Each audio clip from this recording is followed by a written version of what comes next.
Oh, hi. You guys you're here. You're like in the computer and stuff. Hey everyone. How's everyone doing? Welcome to my Raagbot stream. Who do we got here? It's a little quiet. No worries. Hey Dare Def. Who do we got here? Space Streams. Oh, nice to see you. Atashi! The calm before the storm, I know, right? It's so great to have you guys here join me as we play Detroit Become Human today. If anyone wants to give me a heads up when things are going to get weird, let me know. I mean, if you're going to get weird. Uh-oh, the raid is coming. I didn't even know that was happening. I didn't know. What? Oh! Goodness. Hi! Goodness. Hi, everyone. How's everyone doing? I did say your name. That's what we do here. We say people's names. Raid. Who's raiding? Bryan. Hi. Hi, everyone. Hi, welcome. Good afternoon, all. Welcome to the Raagbot stream. I'm trying to stay dignified here as you guys blow my mind with your raids. And I like the new emote, by the way. All those. Hello, all. How's everyone doing? Welcome. Not yet. Okay, give it a minute. Okay, so I'm pre-doing. Hello, Wolf Tamer 101, Nishigo. Welcome. I just wanted to say hi, and we're gonna get started. Hi, thank you for subscribing, Cyber Sarah. Cyber Sarah is great. She did some of the banner titles that are below my stream, because below my stream there's actually stuff. Who knew? There's stuff. Well, anyways, we are going to be playing Detroit Become Human today, continuing on with our story analysis playthrough. And I don't know how many of you guys have been watching, but we've been doing some cool stuff here where we have gotten a chance to go through the game with different guests each week, and I have 2 new guests for you today. Hank Rock Hug, I appreciate it. And we're gonna continue going through it and finding more great analysis points as we dive back in.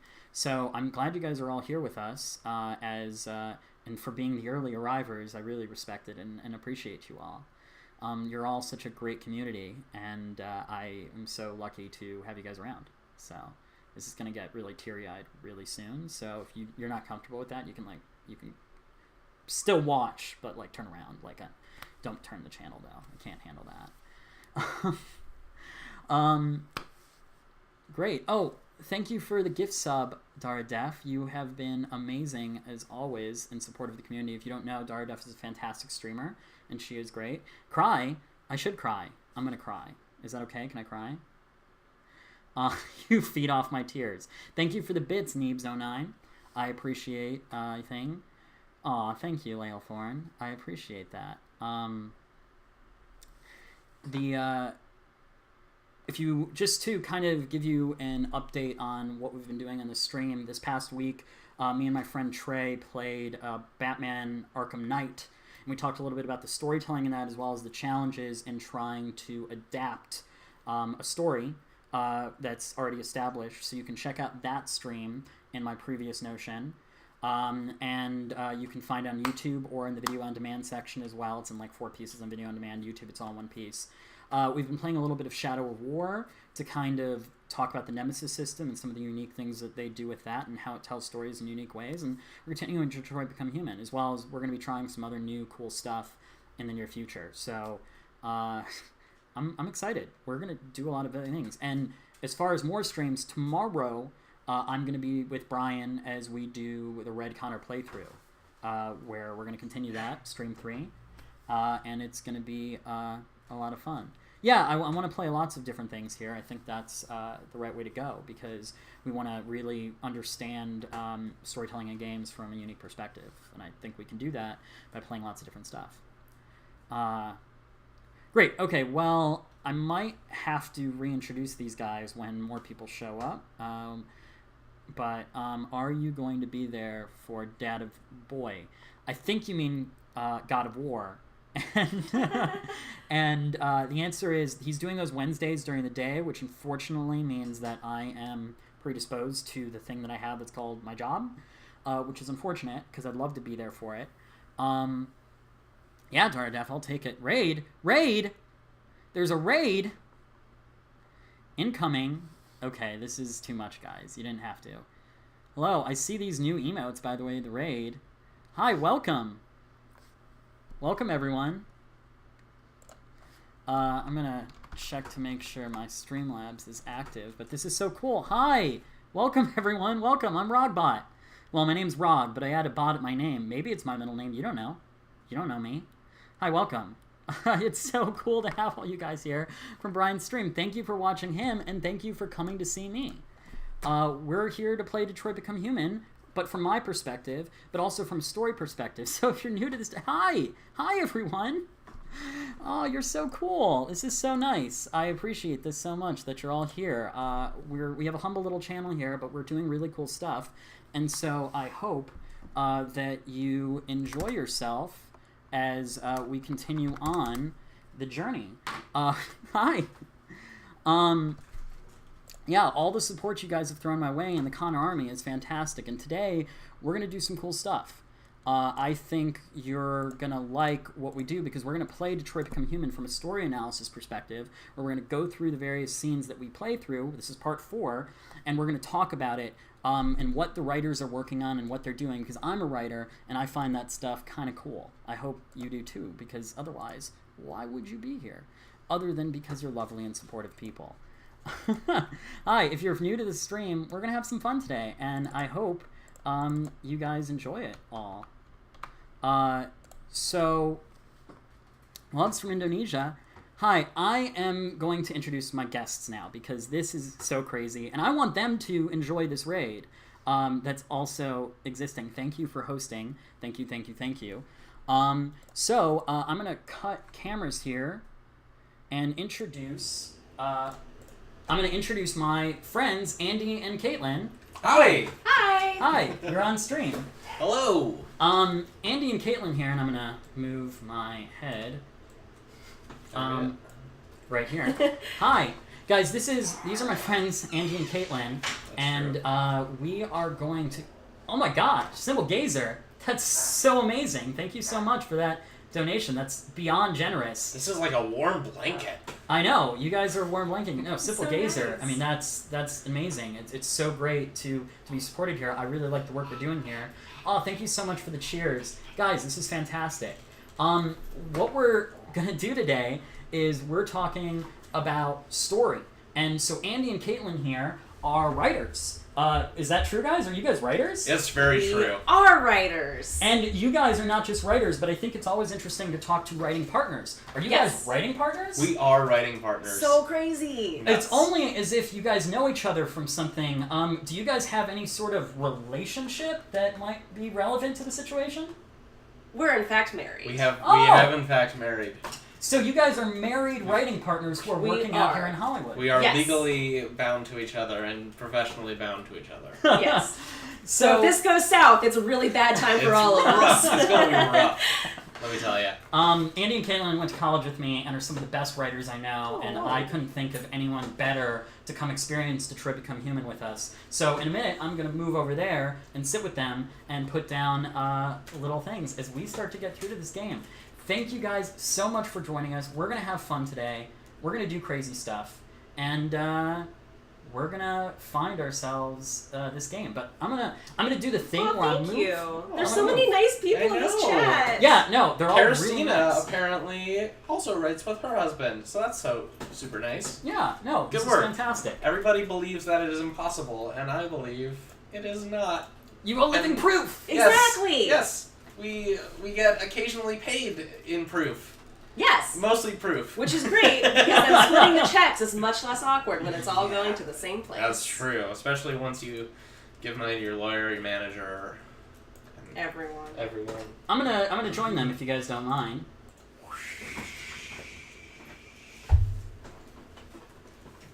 Oh, hi! Oh my god, you've been here the whole time. I know! Look at this! Hi, everyone.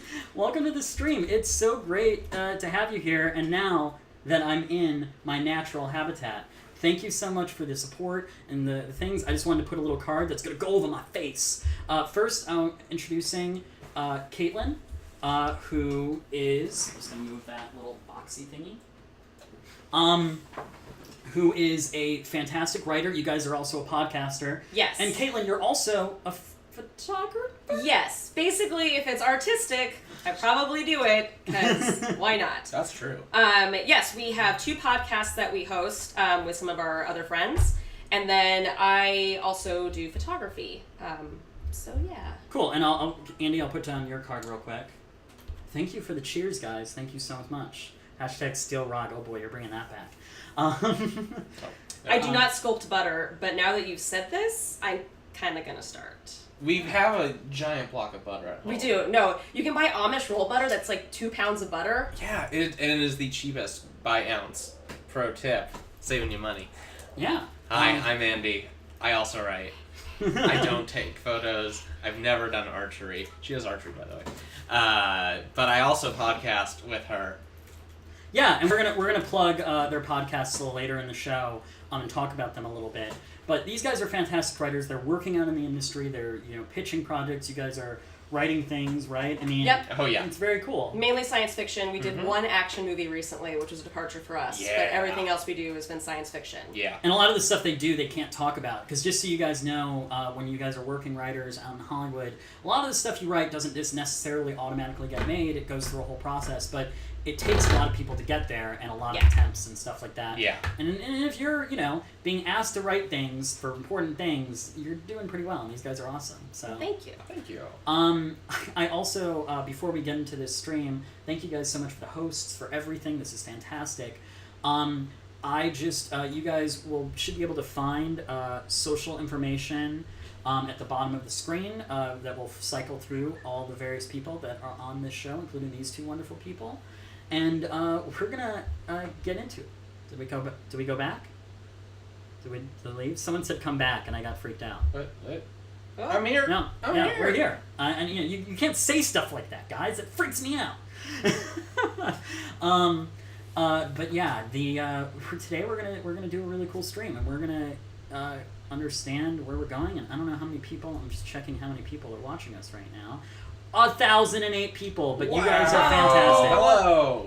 We're gonna do really cool things. Just real quick before we dive in, Yep. you guys game, don't you? Quite a bit. Yes, that is Extensively. basically when I am not writing, Yeah. I am gaming.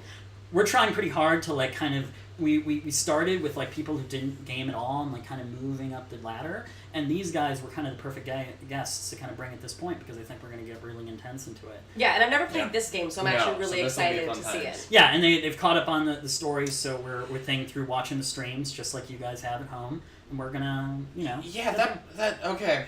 Look, I'm gonna stop you because we signed on before I watched your most recent episode, and you've become inhuman, Rod. I saw what you did look. to that young woman and her partner. Sorry, Amelia. It's disrupted our relationship much in the same way that if I were the Hank to your Connor, it has disrupted that relationship as well. I'm pretty ticked off. I'm fine. It's fine. It's fine. It's fine. Wait. Okay, everyone's seeing me. Let me know if there's any technical difficulties, because people say they're not seeing me, and I'm freak out. But yes, I'm a terrible person. That is the summary of where we're going. Thank you so much. We're going to continue being a terrible person here today on my stream. No, actually, I'm going to let Andy and Kaitlin make a lot of the important decisions. We're going to see what kind of stuff is in their metal. And maybe they're terrible people, We too. will become terrible. You'll get to see if Andy and I say constantly the same thing every single time, which we have a tendency to do. Maybe. I killed some people. That's what I did, guys. This is a problem. Thank you for rating. You guys are awesome. What have I done? There's a great clip of JJ, my roommate, who you may see, who freaks out when they see my name scribbled all over the walls. Oh, 'cause yes, it's yeah. Raag, right? And they did not know coming into the game that was going to be part of it, and they freaked out. RA9 kind of sounds like Raag. Coincidence? Yes. But should it be? No. Maybe not. Okay, guys, we're gonna I killed the Tracys, guys. I'm sorry. Everyone makes bad decisions when they're in strip It was the clubs. heat of the moment. It's fine. I forgive you. I mostly forgive myself. No, I don't. Right? I don't it's not. You're gonna it's have to carry that with you for the rest of your life. I mean, I carry a lot with me the rest of my life. It's not easy being me. There's a lot of damage there. That hair has so much secrets. It's mostly the hair. It's mostly the hair. Great. Well, we are going to step into this game. Here we are in the loading screen. And as we phase in, I have my headphones as well. I want to play and hear the things. I really didn't see that scene coming. The funny thing is, like, Bryan and Amelia know those scenes because they've, like, acted in them. Right. Sure.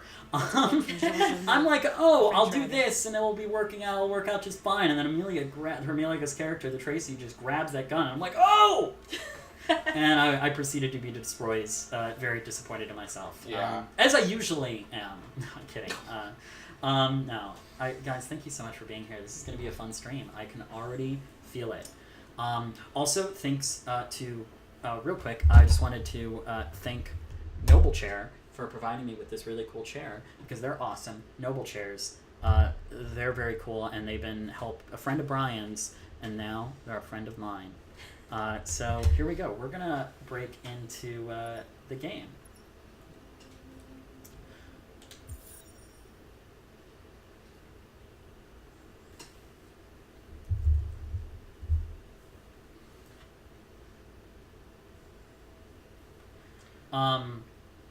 It is a very nice chair. I'm very excited. Dardef, thank you for being here. Thank you, Isabella, Scat Rose. Hi, JJOB. She is a couple rooms open. Hi! So we just escaped with these two, with Luther. Heading to the Great White North.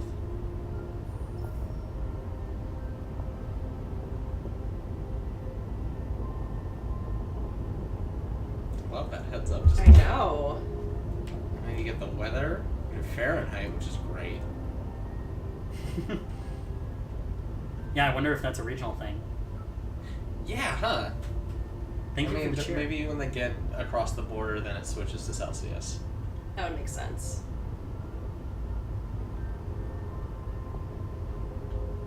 This is really beautiful. Oh, distance? Yeah. Much farther?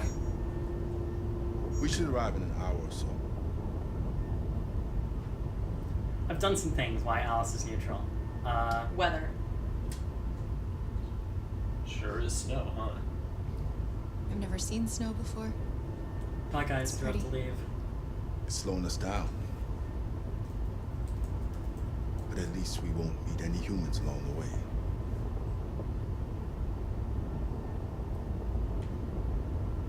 Press circle to car. It's a good thing Zlatko had a car. I wouldn't want Alice out walking in this cold. I saw it once in the garage. I don't know if Zako even ever used it. Malfunction detected. Oh, shit. Emergency brakes activated. Well, great.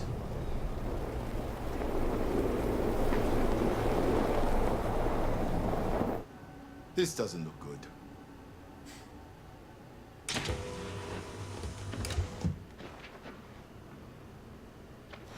Stay inside, Alice.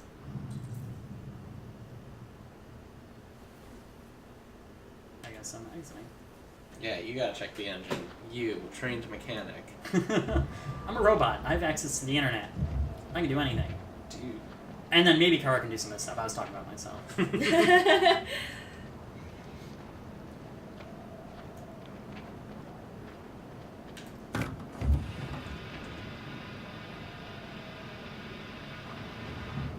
Luckily, my experience with my summer car will really pay off here.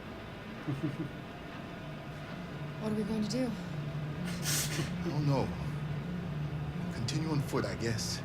It's 30 degrees. Alice won't make it. We have to find somewhere to spend the night. There's nowhere we can stay around here, Kara. This is gonna end badly, isn't it? Yeah. It's almost as if damage and danger is Lurking at a recorder. Oh boy.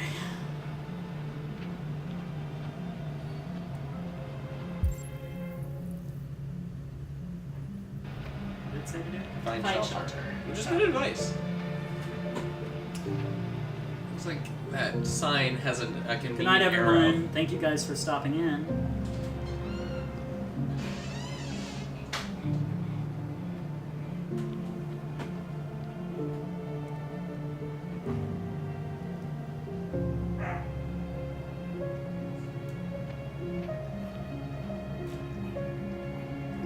Yes. I Yes. think so. Perfect. This definitely isn't going to be filled with a lot of androids Over there. that have feelings.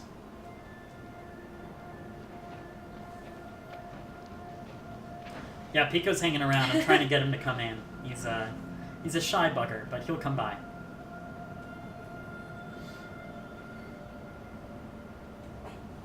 Pico. This place looks highly frightening. We need to find shelter. What could go We wrong? have to get out of the cold. Looks like it's been abandoned for a while. Keenly observant. Yeah.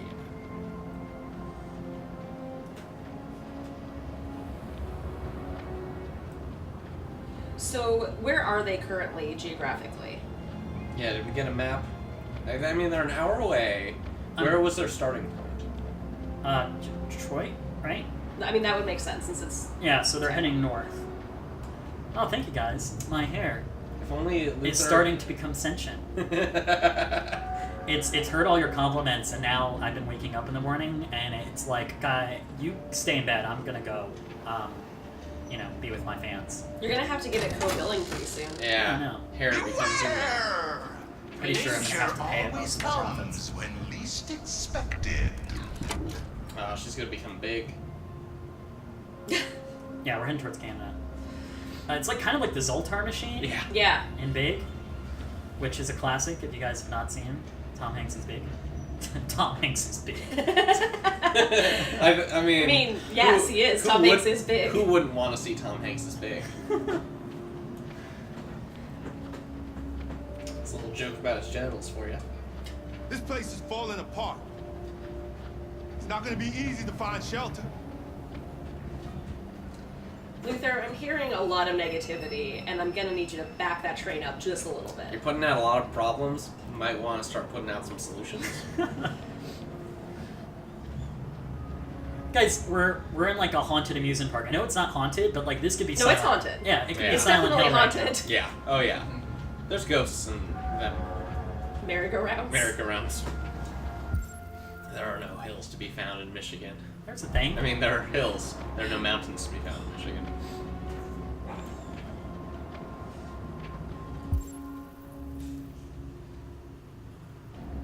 Can you go into that thing?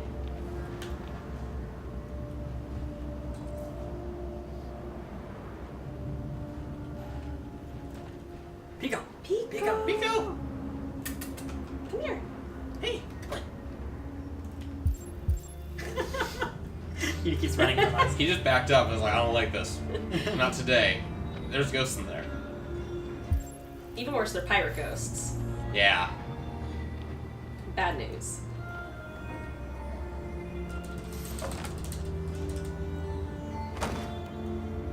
I'll handle this. Thank you, Luther. Could have, You could have Could've done been that your idea. anyway, but okay. Yeah.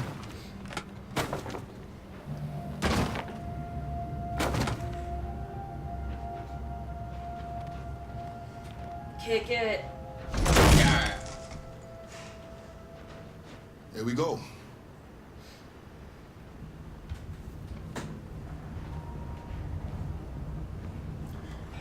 We're gonna do some story analysis during the break, so stay tuned for that, guys. I don't think we'll find anything better. Let's settle in for the night. I'll get a fire going.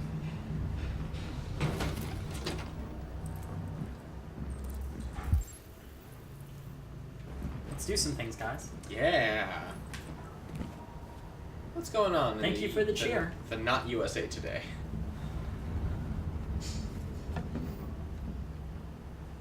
Woo. Anal Android band tipped for music prize. Oh Traditionalists weep. I'm really worried about President Warren being too close to CyberLife. no. Yeah. This is some bad news. Hmm. Check gun. That's for cookie. What a dialectic we've got here. I'm gonna go, I guess, with offer cookie. Offer cookie. There are some cookies left. Would you like some? No, I'm not How hungry. old are these cookies? Who isn't hungry for cookies, Alice? Maybe Alice is kind of giving me some wet blanket vibes. she's seeming real neutral. You rob a few stores with her hanging out with you, and she's freaking out. Okay, we know that's there now. Cool. Yeah. It's almost as if, like, seeing a gun means the gun might possibly be used. I don't know if I've ever heard that. I think that sounds fake. I don't think there's any fiction in which that has ever Yeah. occurred.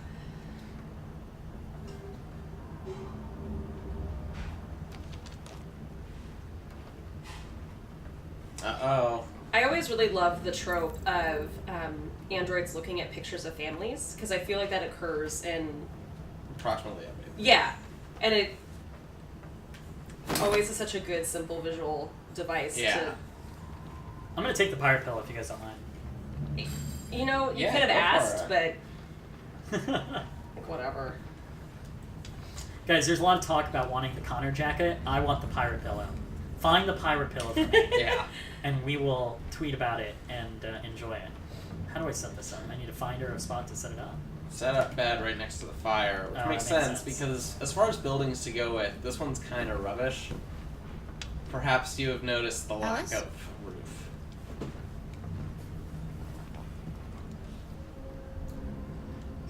Thank you guys again for joining us. We're going to play through this. We're going to analyze it.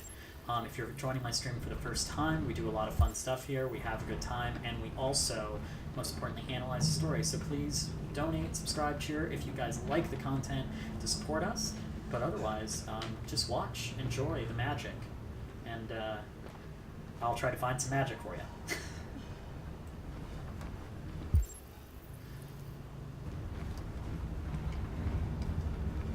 I have a question about the kind of world that we're in. Okay. Do each of the androids look different from one another, or they're like models? So there are lines. different models that Okay. kind of come offline, but there are, you know, obviously some that are unique, we don't think. Story Sure. is sexy. That's one of our slogans here. Story analysis is Do you sexy as think well. we'll be like them someday? Now the amusement park's closed. Sincere. Sincere? I don't know how to be like them, Alice. Aw. That's I've so never been a sad. part of a family. But maybe we can be our own family. Yeah. Be happy in our own way. I'm gonna grow up to resent my choices. As long as we're together, that's all that matters. Come on. Let's get you to bed.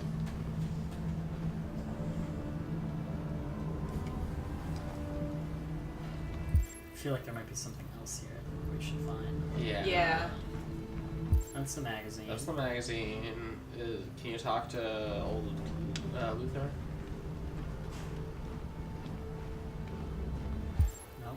There's There's like, not I do talking. not want to talk right now. He's in his own little world. Yes.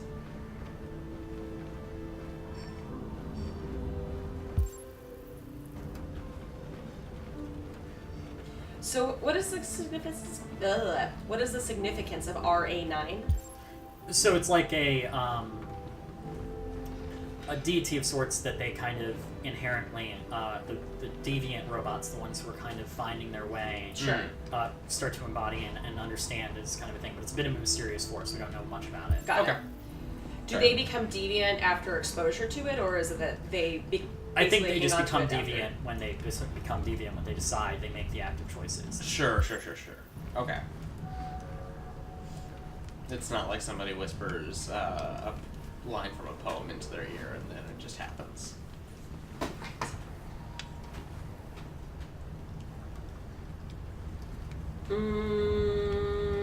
Console. Console. I know this has been another tough day. Thank you Try for to the get bit. some sleep. Things will look better in the morning. Can you tell me a story, Kara? Stories. Oh boy. I have 9,000 children's stories in memory. Thank you, Willophobic. Oh, what do we want to tell? Not unicorn? Okay. Stay away from It's a gender. story about a unicorn that No, not Oh. a story like that. Make one up for me. this is a story about a little girl Alone. who lived alone in a big old house. She dreamed of being like all the other little girls, but She was different. she was different. And that made her very sad. Then she met a robot Lost. Yeah. Yeah, I think who Lost is the way was to go. just as lost as the little girl. So they decided to run away together Shadow. to escape the shadow that haunted that house. They encountered great dangers along the way, but They were together. they stuck together. So they overcame all of them. Along the way, they met Guardian. another robot who left his master to become their guardian. How does the story end? Let's just. Realistic. It's up to us to write the end of the story. Yeah. Alice. Poor resident. Yeah. Probably not what the Time kid to wants to sleep. hear, but. Oh, you know what? We have Alice is another easy long to day ahead of please. us tomorrow. Yeah. So much. Would you like to come say goodnight, Luther? Yes. Yes, of course.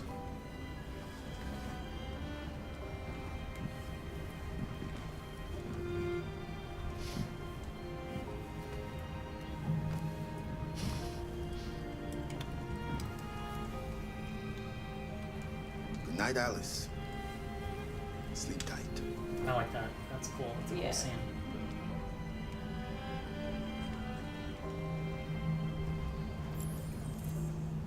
Now we can. Now he's found his voice. So this definitely seems like a slightly more linear scene. Not like a ton of branching options, but Right. except for the fact the story that we just told could have probably gone a lot of different ways. I like the version where she just retells Lord of She's the a Rings. sweet girl. the entirety. They're there for 40 years. Yeah.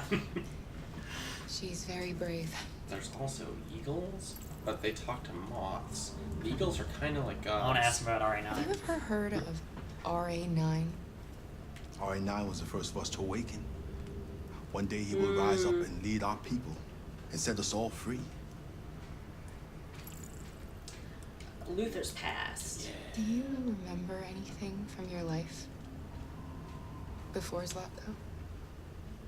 No. My model was designed to carry heavy loads. I might have been a longshoreman or a laborer. Who I was doesn't matter anymore. It wasn't really me. Kara, have you ever noticed anything Sure. about Alice? Lots of things. Raag? I would say. What? What? What do you mean? Oh shit. Whoa! No! Oh The pirate ghosts! no! Guys! This is no Oh, way no. to be! What is going on? What? Yo. This is unexpected. Yo. Grab gun. I probably would protect Alice. The gun. Okay, fine, gun, whatever. I guess he can protect Yeah, Alice. he's a lethal protector. Shoot in the air. Shoot in the air. Shoot in the air, yeah. See if that's Stop! One more step and I'll shoot! Hey guys. Don't be afraid. You just I wanna broke help into the place where we were sleeping. Just like you. Couldn't have you knocked on the door? Our name is Jerry. Hey, We Jerry. came here before the park closed. We didn't mean to frighten you, but sometimes humans come to hurt us, so we wanted to see who was there. What are you doing here? We're looking for Press shelter circle to for the hurt. night. We'll be gone tomorrow. A little girl. We haven't seen one for a long time. Children used to love to come and see us. Oh god, that's so creepy. You. She looks sad. I have to love happy The children. last few days have been. All I know. We have something to show her. Something fun. She'll love it. Does she want to see? He is very overeager. She should follow us then. Alice, I don't know if it's a good idea. Jerry, you thirsty? That girl needs to go to bed. I don't think you have any choice. Come on, Kara. Call that parenting. Well, things took Okay. a whimsical turn all of a sudden. Let's go get whimsical, guys. I mean, sure. Why not, right? We're in sad Disney, may as well.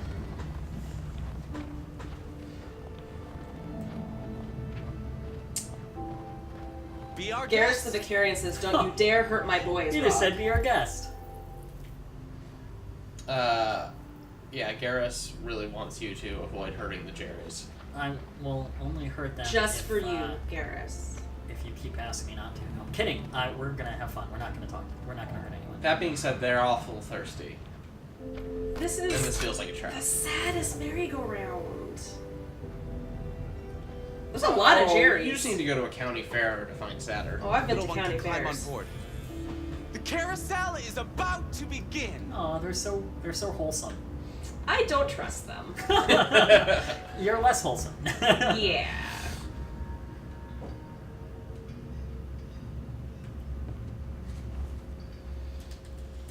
Have the Jerrys been maintaining this thing? I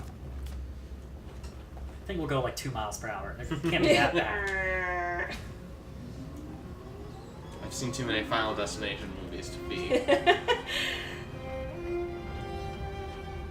that fish.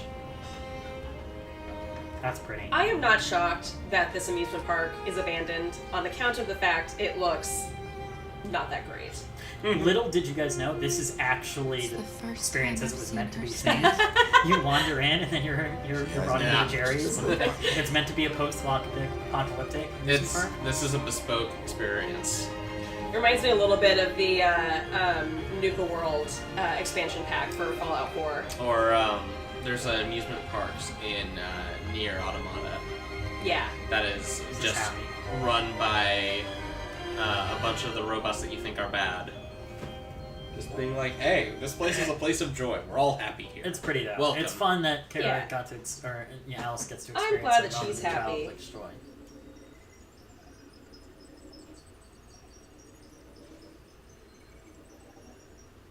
The group enjoy a quiet moment together. Cool. Aw. So let's look at this a little bit. Yeah, It doesn't let's seem really like there were linear. any like major other outcomes that could have Right. taken place. Is it a typo? You forget an entire word in your sentence. Probably. I don't know what sentence I forgot, but let's find out. Is it my ticker? It's usually my ticker. Anyways, looks like we didn't do everything we could do in the fun fair. Damn. Oh. The music is fantastic, and just so you guys know, and we talk about this every stream, they have 3 composers, one for each. Nice. That's character. really cool. Oh, fun. Yeah, so they really went Good touch. good with that. Okay, so there was one major element of choice, I think, in this particular scene. So I think it's interesting. The game likes to shuffle between scenes that are like super linear but feel like they're open, but you're really getting to one place. Then it Sure. alternates between scenes that are really open with lots of branching choices.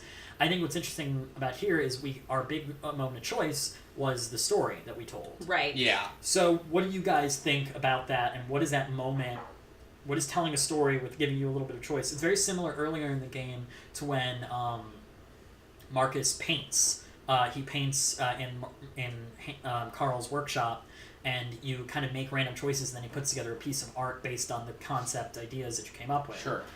To me, it's like one of my favorite things to see in any fiction regarding androids, which typically is my favorite type of fiction, is the creation of art and story by non-humans. Because there's like, even in the real world outside of fiction, there's this idea that like basically like robotic consciousness cannot create art, that art is an innately like human trait, or that some self-awareness is that like you basically have to synthesis. have the self-awareness in order to be able to create art. That like you can teach a robot to literally move a brush against a canvas, but you can't teach it to create art in the same way that you could teach a person to create art. Right. And so I really love when art by artificial intelligence is used as a way to indicate the fact that they have a sense of humanity that like, humans did not necessarily intend for them to have. And I think that's why like the story is like so kind of important in that moment, is it's an artificial intelligence relating to a person who is not artificial and telling them something that like is making them feel better about their situation, but having to come up with it completely from scratch, because she says like, I don't want to hear about a unicorn, I want you to make something up. Yeah, exactly. And even if what she's making up is just a mirror of like the circumstances they've already gone through, it still is showing that like Kara has a deeper humanity than probably her creators like necessarily intended her to have. Yeah. And that's giving her the ability to relate to not just to other deviant androids, but also to human beings.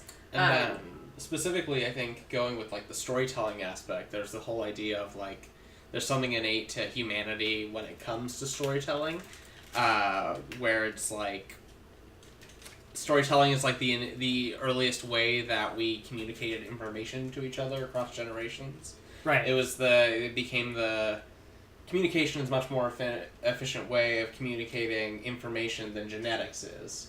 Right. It's, and storytelling is one of the easiest ways to communicate information, because you can make it abstract, sort of pull it apart and really get to the root of it, instead of getting bogged down in the details and the sort of miscellanea.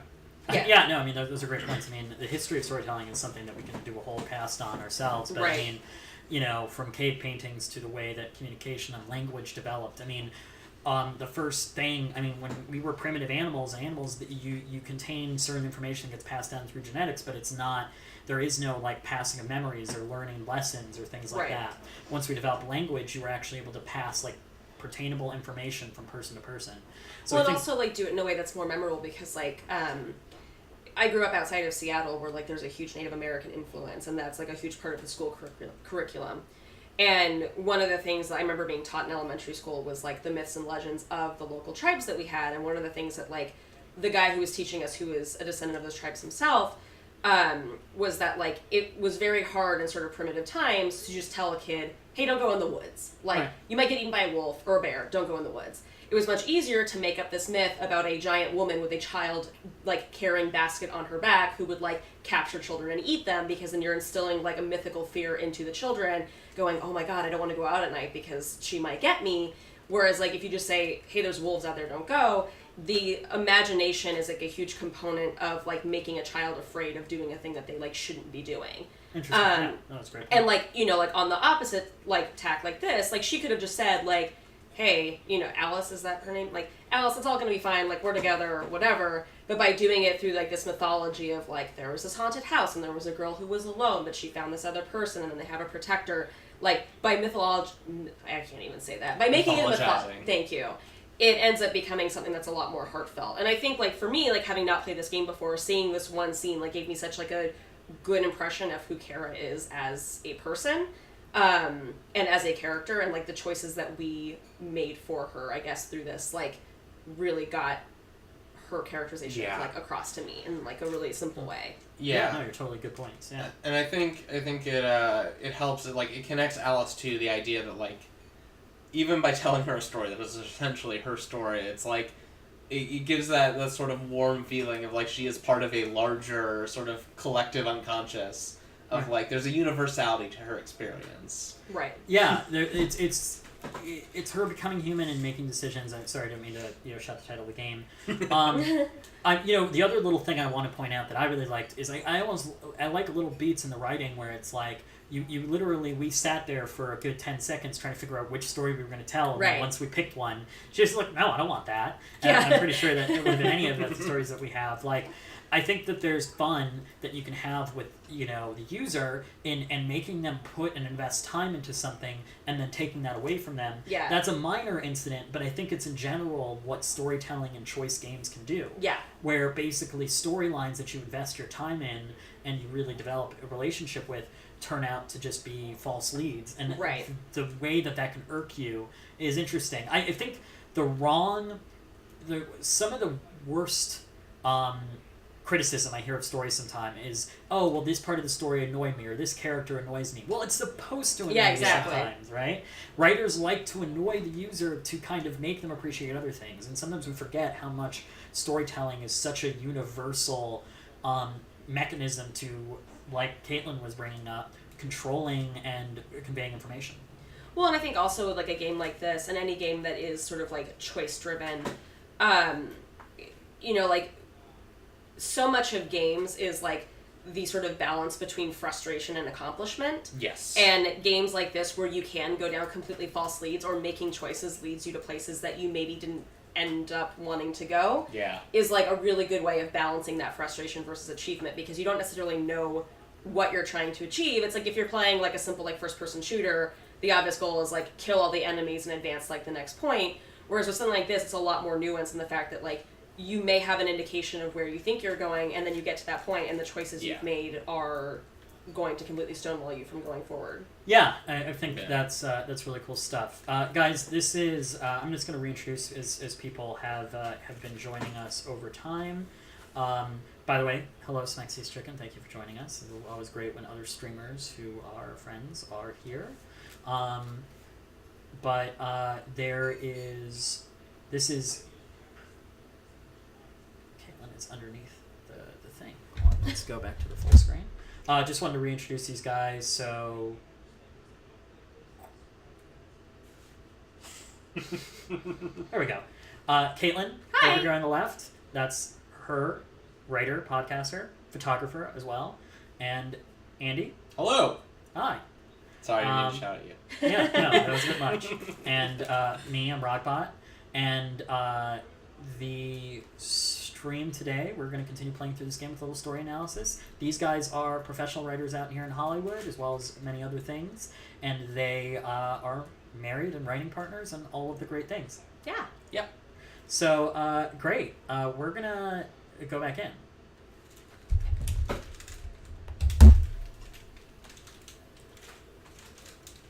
Thanks for being here, guys. Thanks for supporting us. Are you getting the fuzz? No. Okay, No, we're good. Hank Hostel. Yeah, well, after what you did, he got downgraded to hostile. You're not going to HankCon this year.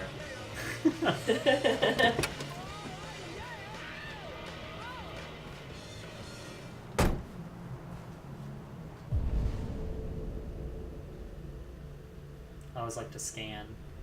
Yeah. Is that yellow reticle something we can interact with or not? Yeah.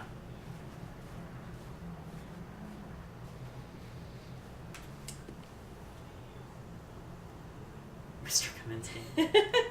Mr. is a fun first name. I want to know more about that. President Warren is not doing well. This Arctic conflict. No.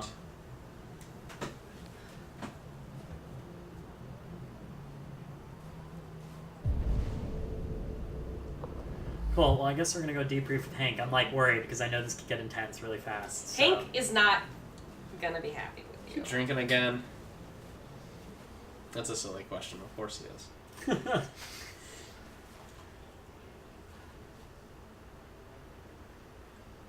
Nice view. We're going to work together on this, okay? Okay. I used to come here a lot before. Audio in the car dampening. We can talk about that. What's up? Before. I think he's Before leading what? us. You said, I used to come here a lot before. Before what? Before nothing. Just so you Personal guys remember, question. by the way, at home, we're not trying to get the best outcome. We're trying to get outcomes that are interesting and that we find that are worth of analysis. And we're just kind of playing the game. So, poking and prodding. Sorry if bad things happen. I didn't do it. Somebody did it. I think personal question. Yeah. Can I ask you a personal question, Lieutenant? Do all androids ask so many personal questions, or is it just you? Oh. Whoa. Okay. I'm saying suicide. Yeah. Just why not? Right. go for it. Right into Why the are deep you end. so determined to kill yourself? Oof. Some things I just can't forget. Confrontational. Whatever I do, they're always there. Eating away at me.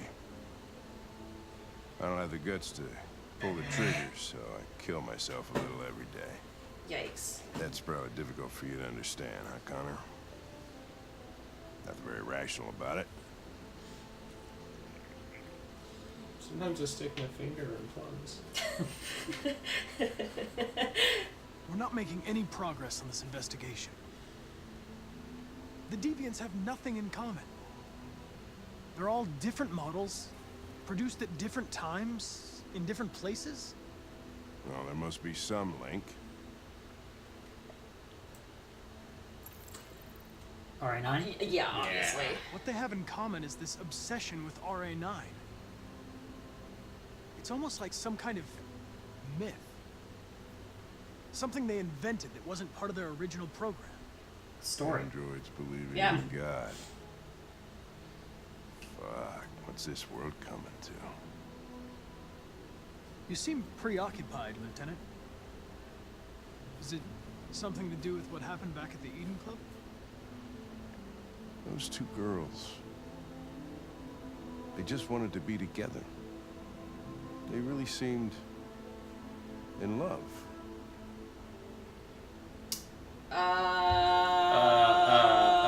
Rational. Rational. They can simulate human emotions, Oh, but their you machines, guys are cold. machines don't feel anything. I'm here trying to have a What moment. about you, Connor? We're gonna have a moment. Hank has nothing but moments ready for You us. look I'm human, not responsible for what my guests do, sound guys. human, He shot him. but what are you really? I am. Aggressive? Yeah. Why not? Let's. Oh boy. I'm a Okay. machine, designed to accomplish a task. I know why I exist and who designed me. I have a reason to live. I guess that's the difference between us, Lieutenant. Woof. Did you feel Oh. anything when that girl killed herself, Connor?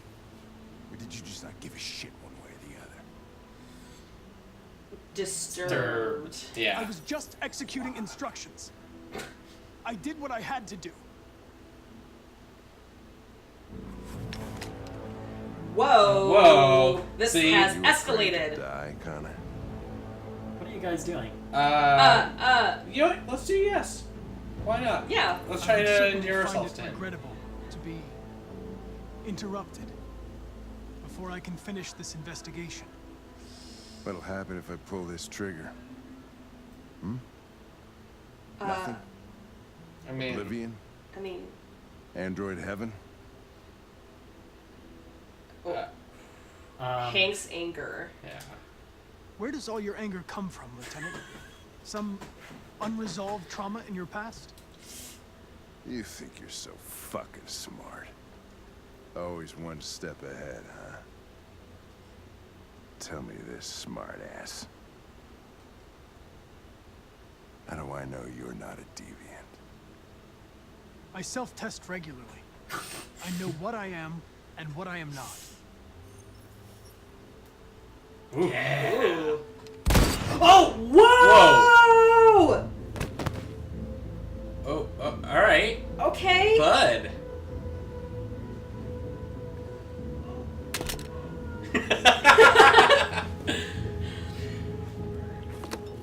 Huh? What? Wow. Well, listen up. Here's I the guess this story. ship won't sail.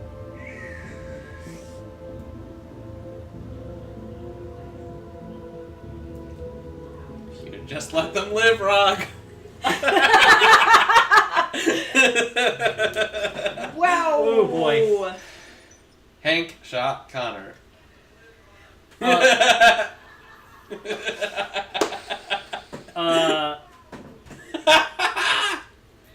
I'm glad that I came on and caused all sorts of drama for you. I know, right? Okay, so you killed Amelia last week. And now you have to kill Bryan? Welcome.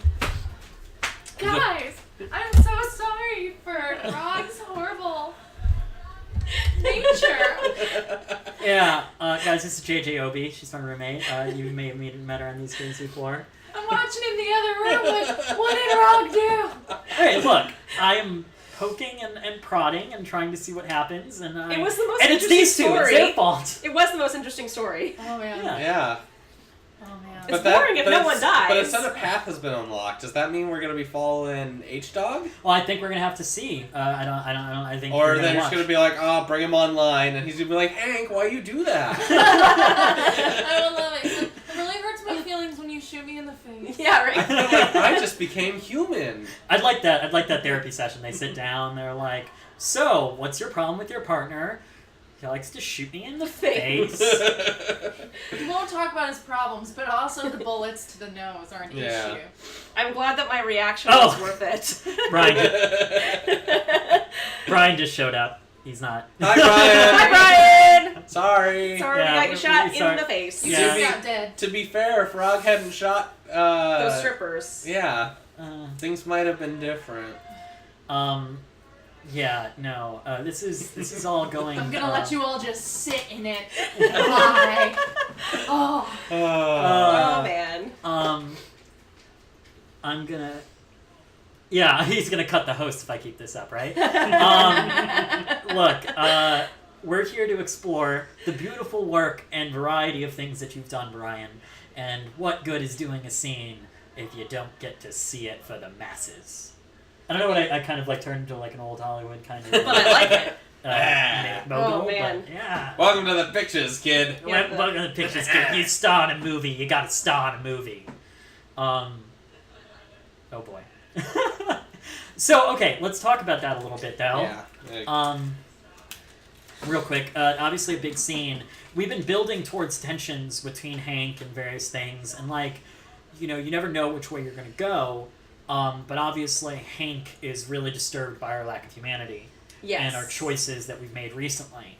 And there have definitely been humane choices that we've made, but here we've definitely kind of expressed ourselves in that thing. And one of the tensions that the game likes to do, which is so fun, is this you think you're making a choice that's the right decision, but you don't. It doesn't give you all the information on what you're going to say. Like if you're playing Baldur's Gate or like a D&D game, it gives you the full text of what you're saying. Yeah. This isn't that. You press a button and you're kind of guessing what your character is going to say, and I think there's a little mystery and fun in that. Exactly. And my thing, which may not be popular, is that because I am a writer, whenever I play games like this, I am not necessarily going for the best outcome of any scenario. I typically play these games as if it was a scene that I was writing, and I go for what is going to generate the most conflict or drama. So in this scene, it made sense to me to have ramp it up. Yeah, and have the one person be like, "Where's your humanity?" and the other person be like, "This is my programming. What do you want from me?" And it is in a sense, and again, I haven't played the game preceding this, but it does kind of seem unfair for Hank to sort of just assume that Connor's gonna Well, I think Hank's a little unstable for sure, Yeah. and we're not helping because we're not showing humanity towards something that I think isn't Hank's character, which we know bits and pieces of what his backstory are. Right. So I think that there's very analytical reasons. Look, Brian, if you're still there, I'm sorry. If you're not, it's fine. But I will say this: I will do everything in my power to make a very bad 2T version of the game where you can run me off a cliff as much as you want. I feel like it's only fair. If anyone wants to do that, help me out with it, that's great, but we'll make something very, very simple so that it's only a function of choice of do you kill Raag or do you not? And I feel like it's only appropriate for you guys to have that choice, given that I was given that choice with you. And you're and Amelia. Sorry, both of you. I wonder how people feel because having played Mass Effect, there's also always frustration. Of course. Where you'd have the radial wheel, and it would be it would give you kind of the rough version of what you were going to say, Thanks, and then Brian, what you said was drastically different, and you're like, no, I did not mean to escalate the situation the way I did. But that's the fun of it, right? And the fun of Connor's character is that you pick a choice thinking that that's the right thing to say, and he says it in the most awkward robot way, in the most awkward wording choices because he just loves to make things awkward. So it reminded me a lot of the kind of like first act of Blade Runner 2049. Like the way Connor talks in the scene reminds me a lot of the way Kay behaves. Which you guys should check out. Especially when he's really cool. brought to We're baseline. not going to spoil anything. Yes. But that movie specifically is like the base. Even though we didn't see him doing the tests, the it might be on YouTube, but like if you haven't seen the movie, the baseline tests that Kay goes through every time he comes back from a mission in Blade Runner 2049 is like a very good example of the sort of like the character that is the machine being very much the machine. Yeah. So yeah. Wow. All right. Cool. Well, let's keep going and see what happens. Man, oh man. I don't know if Connor's going to be able to complete his mission.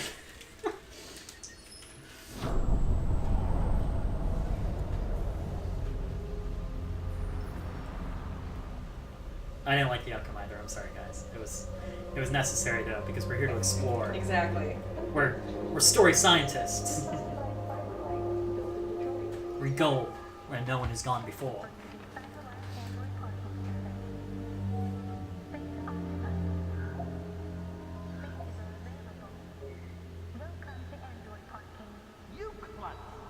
I am familiar with Ghost in the Shell. It's a very cool thing. I'm sure you guys, Ghost in the Shell? Yeah. Yes.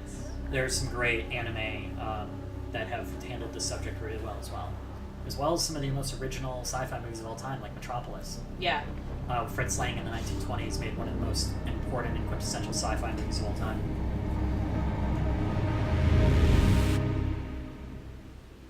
I hope, in true Metropolis fashion, there's a really long Tower of Babel explaining scene in this. We can't stay silent anymore. It's time humans heard what we had to say. Speech! No, they'll never listen to us. And revealing ourselves will put us in danger. If we want freedom, we need to have the courage to ask for it. That's the only way. What do you want to do? Channel 16 broadcasts from the Stratford Tower. The control room is on the top floor. We heist it. That's where we need Oh man, to this is like some They Live stuff. That cube is just a rip off the cube in Union Square. You mean, no, Astor Place. Or, yeah, Astor Place, yeah. Do you remember the cube in Astor Place, Raag? What's up? The cube in Astor Place? Yeah. That's it. Hey, We'll plan the Pico. operation Hey, down to the Pico. smallest You can pick him detail. up. We can't You'll leave come anything to chance. No! Hold on. Get him! Oh, fine. He's running too far. Damn. Pico escapes again. This is going to be the most mysterious Pico stream ever. The music is fantastic. Amazing work by the composers on this. I think it's very clear that Quantic Dream, when they created this, wanted to really knock the music out of the park. Yeah. And they invested the resources necessary to do that, and I think that's really appreciated for anyone who enjoys good music. Where does Marcus get such dope attire? That is a great jacket. Does Jericho have a tailor, or is he just, like, that cool? I think he's just... it just finds him. Hello, sir. What can Hi. I do for you? I'm okay, thanks. How did he get rid of the little thing on his head? Yeah. He, like, scratched it out. Oh, okay. Okay. It's pretty metal. Analysis. Oh, man. You got detective vision. Smartwatch. Her name's Elizabeth Wilson. Oh, she was born in 99. She looks good for her Yeah, age. the funny thing is Hank was born in 85. Yeah. Oh, daughter. Okay, so we gotta call her, right? Oh boy. I know where this is going. I'm not happy about any of this. So yeah, what do we... There are a few different avenues we could go down to call her about.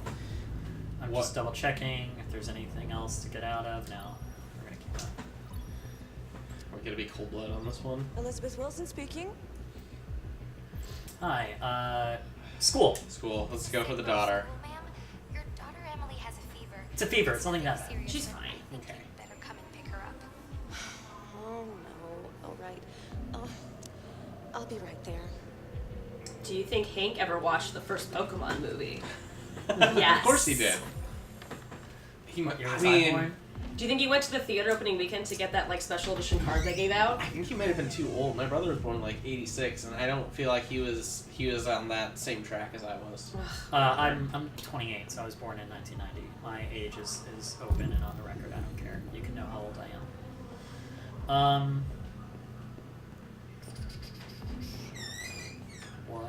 Wait, what am I? Human distractor supervised. Okay, now talk to the machine. I have an appointment with Mr. Peterson. Do you have any ID? Yeah, yes, of course. Hank loves memes. Yeah, of course he does. And Hank probably played Magic.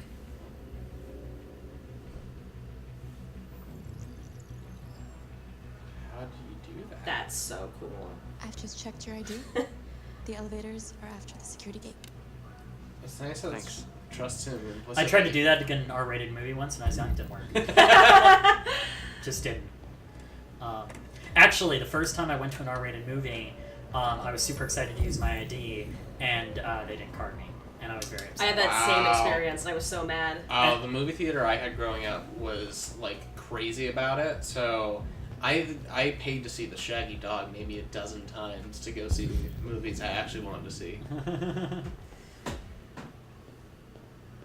We don't encourage any of that behavior. No, don't do that.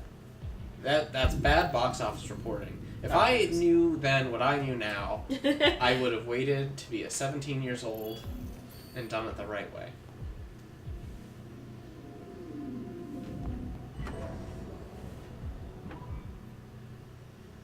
But at the same time, I was also maybe 3-4 years ago carded in my local library, and they were like, "Sir, if you are under 17, you need a signature of a parent." And and those at home, I love it. That is why I grew my facial hair. That's so good. It was the next day. I'm like, well, never shaving again. I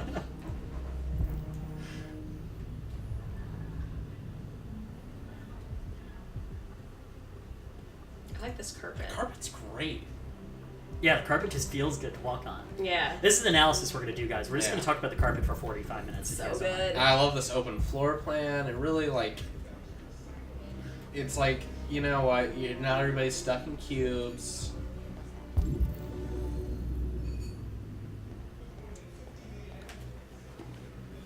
All these magazines. G.I. Android. I'm trying to read like the smaller Real ones. American Oh, yeah. hero with G.I. Androids here. G.I. Android, let's go for that. I like this little, like, vacuum robot. You know what? When I was a kid at my mom's office, they actually had a little, like, copier robot that would go around. Amazing. There was a, like, the carpet had actual, like, tracks on it that it would need to follow. There's a Roomba early in this game. I have not met Clancy Brown in person, but he did once comment on my photo of me dressed as him and said hi, and that's it. And I'm okay with that. It's out there on Twitter. You can see it. Oh, can you get that get someone's hand? Like, just take their hand off? No, why not? Face Just off. so metal. I mean, if you can, I didn't know if there's a puzzle where you have to, like, hey, high five, and then you use that and, like, now I've got your handprint.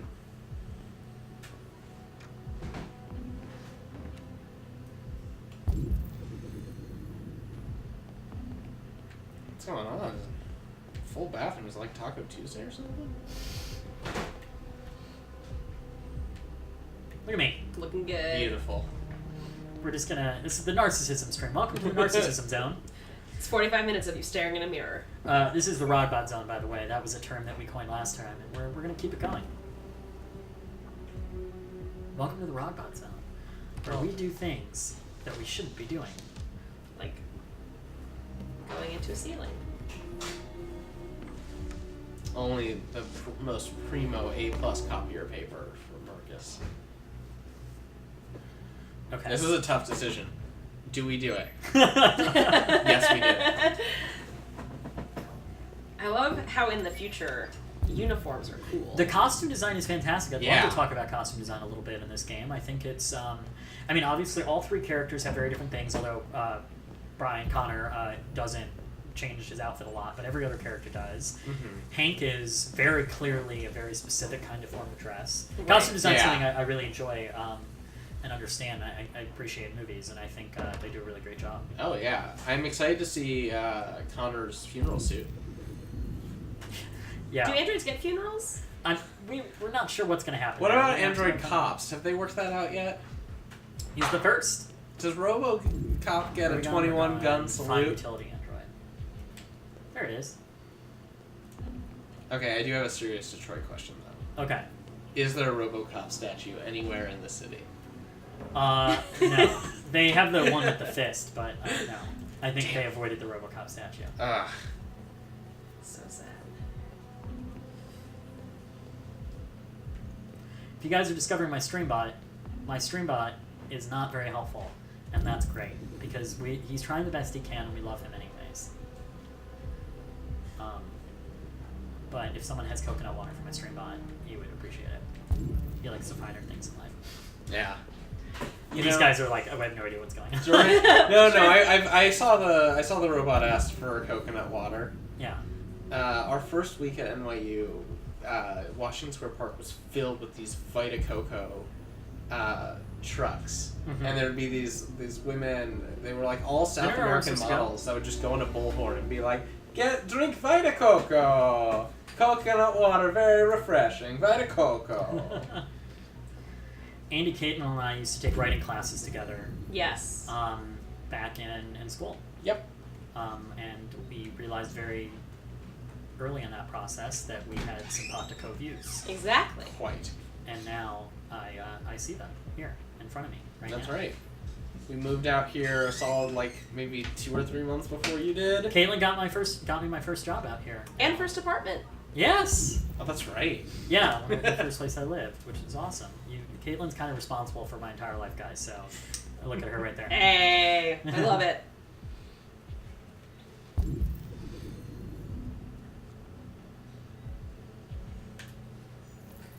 I need your help. God, you're so persuasive, Marcus. I mean, it's those eyes. It's his way of word. Oh. Yeah, you can get lost in them. He is so pretty. It's like a vast ocean, and you just want to swim in it. JJ and Obi and I sometimes play Shadow of Mordor, and we kind of we look for the attractive orcs. It's kind of a fun. Yeah. It's like at first you feel weird about it, and then you just come to accept it. It's like, you know what? It's fine. Okay, so steel maintenance card.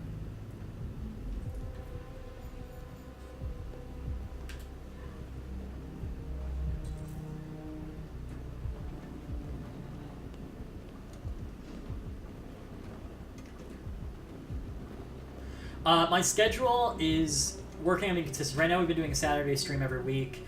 And I do a couple streams. I'll try to do streams a week. I'm working on kind of getting it more solidified. I've been playing around with time zones because the Pacific time zone is a really hard one for people to make it. And so I've been trying to figure out a way what the best times are. I just did a 6 o'clock Pacific time coast, like right after I got out of work. And I thought more people were able to make that one. So maybe that's something that I'm going to do. But I'll be setting up things. I have ideas of what I'm going to play. LA Noire is on its way from Gamefly, and I definitely want to play some of that and some other things. But we still got one more stream of this, so I'm excited. What am I missing versus Fire Escape? Yeah, I'm worried from 2 perspectives. 1, I want you to complete your mission. 2, if there is an emergency, I'm really worried that the employees don't know where the proper exits are. Yeah. Because we're having a tough time. We're smart folks. I think those are stairs. Right over there. Yeah, that might be it. Yep, that's it. This is why the United States requires clearly posted exit signs. Not in the future. Yeah. In the future, they were like, the androids will help. What's up, Minka Kelly? oh yeah. Hey. Did you watch the show Almost Human? Because it was great. I did. I really enjoyed it. I like Carl Urban and Michael Ealy a lot. Yeah. I think they're great actors, and have to get rid of those guys. I enjoyed the show while it lasted. And wasn't she Leave it to me. Yeah, Yes. she was. The budget was clearly like they threw money on the screen for that show. Yeah, for sure. It had a lot of really fun ideas. And it got really good as it went on, so I was sad that it ended when it did, because I was really Yeah. looking forward to finding out like what was beyond the wall and everything. Oh, yeah. Okay, what kind of diversion can I create? Take off your pants. There's the defibrillator. I don't know if you can use it. Oh, I thought I saw something over here.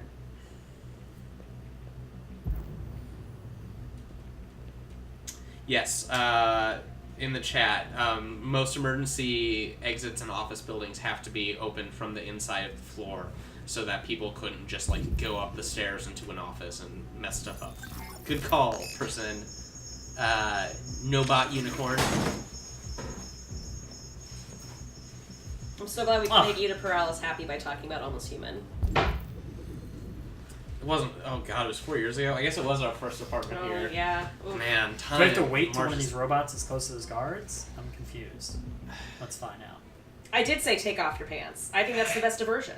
I honestly think, yes, that's what you gotta do. I mean, where... just saying. But you don't want them looking at your legs, you want them looking at the pants. Do you press square to drop trow? I like this sexy Coke freestyle machine of the future. Hey, what's wrong with that thing? Ah. Piece of shit. You never hurt its feelings. It can hear you. Alright, you get the platform, I'll take care of the window. Everything you need is in the bag. Check the door first to make sure no one else gets in. Check that door. I have to imagine. I love some of the little details in the design, like the doors that are like LEDs. Yeah. Absolutely. It's really cool stuff. I would say that this is the coolest design game that I have seen since Prey. Yes, it's got a great art style. Anybody in the chat, can you answer this? Was there an option to not lock the door? Because I imagine that could have created some really cool drama if you like totally forgot to do that. Oh man, someone's gonna go see Mission Impossible. Have a good time. Yeah, that's a great one. It's fun.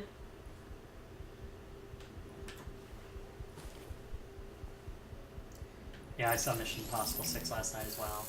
It's very good, and I'm very excited for all of you to see it. If you It's fantastic. are into action and stunts, that's the way to go. Okay, Yes. I'm really happy to hear that there was, in fact, consequences for not dealing with the door. Thanks!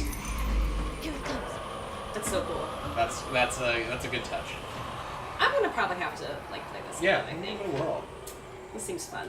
Now that I finished Wolfenstein 2, Yeah. there's a hole in my heart. Yeah.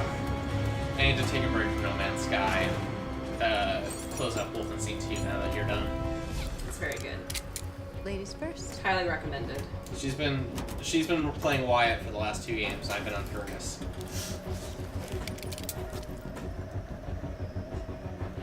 Let's do this. This is very much like Mission Impossible Ghost Protocol, yeah.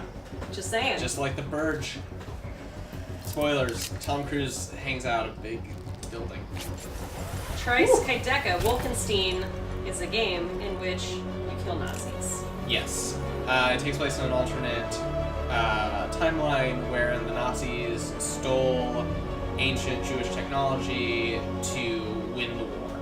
And so it takes place in the 1960s. So, what's really cool about this game and how it deals with set pieces is it treats them like set pieces. Like, this is a scene where it pulls the camera out, the interaction goes down, and you just get to experience it. I think that's a tool that it's using. Oh, Trice Kaideka, yes, my pronunciation is more of the German pronunciation. A lot of times in the US people say it as Stein versus Steen. Oh, God, yeah. I didn't even think about that. My dad speaks German, so I... Yeah, so I tend to default. I try to avoid saying Wolfenstein. Yes. But yes. Laser saw! Nice. Shit. But yeah, I think that the way that the game pulls its choices back from you in moments where you want to just be in awe of stuff. Yes. Very few games have I seen do that as succinctly and as accurately as this one. It just knows when you're just gonna want to look at things.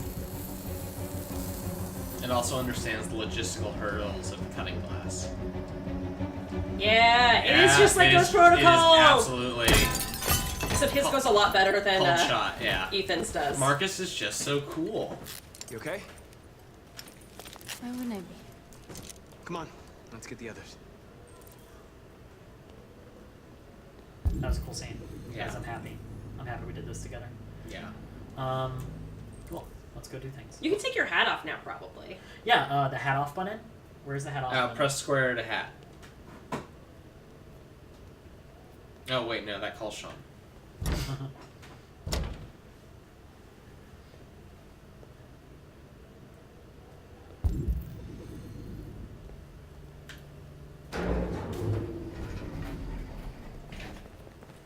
Oh, hi. Oh, hi, you guys. One of you didn't dress for the occasion. Does it say working on your top because you're like all of them are supposed to be androids? The people in those uniforms. Yeah, I'm guessing it's like the idea of like it's Flash's working so that you know not to bother them while they're on duty. That'd be great.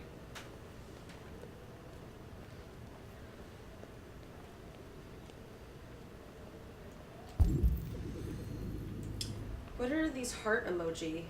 They're beautiful. Simon. They love this guy. Got it. Who wouldn't? They love Simon. He's got the hairline of a champion.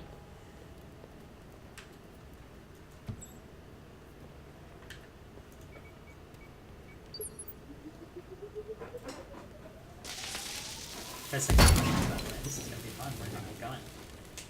Thanks to all 350 of you that are stuck it through. Thank you.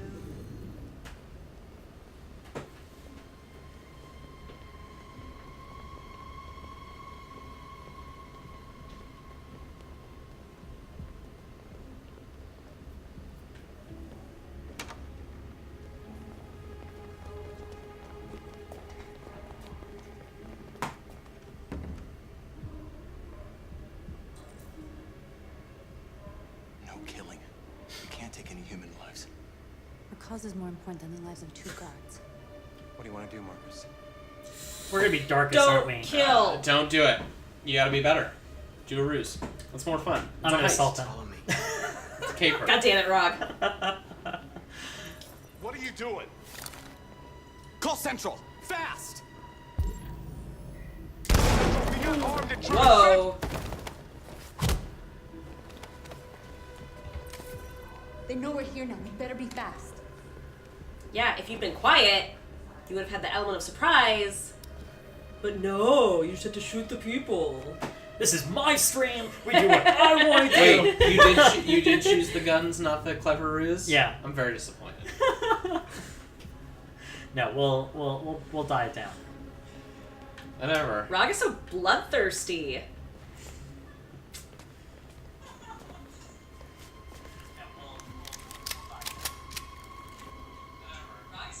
Whoa, what is happening? Oh no, is your audio on? No. What's happened? The audience is shaming me. Try opening Twitch again. Keep your hands where I can see them. Get up. Move.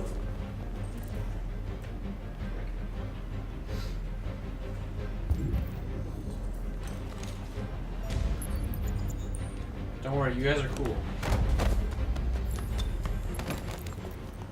Shoot him, Marcus. Don't kill him! He'll hit the alarm. Do it. I mean, I'm I gonna guess spare shoot him. him. I gotta be Spare straight. him. Okay, fine, shoot him. Just be the person you I want to hope be. you didn't get us all killed. We need to record our message. Shoot We those haven't got other much guys. time. We don't shoot. There we go. Alright, it's our speech that we're gonna give. I'm poking and prodding, guys. Welcome to the poke and prod team. No, don't. Never mind. Those are terrible words. Do not call us the poke and prod team. That's what they called me Your in high words school. shape the future of our people. Marcus, your face. What? Yes. Hello.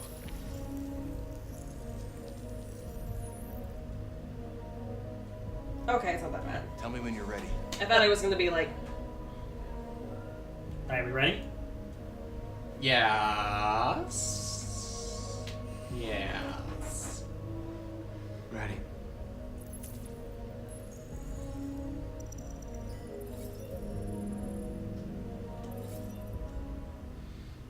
Determined. Determined.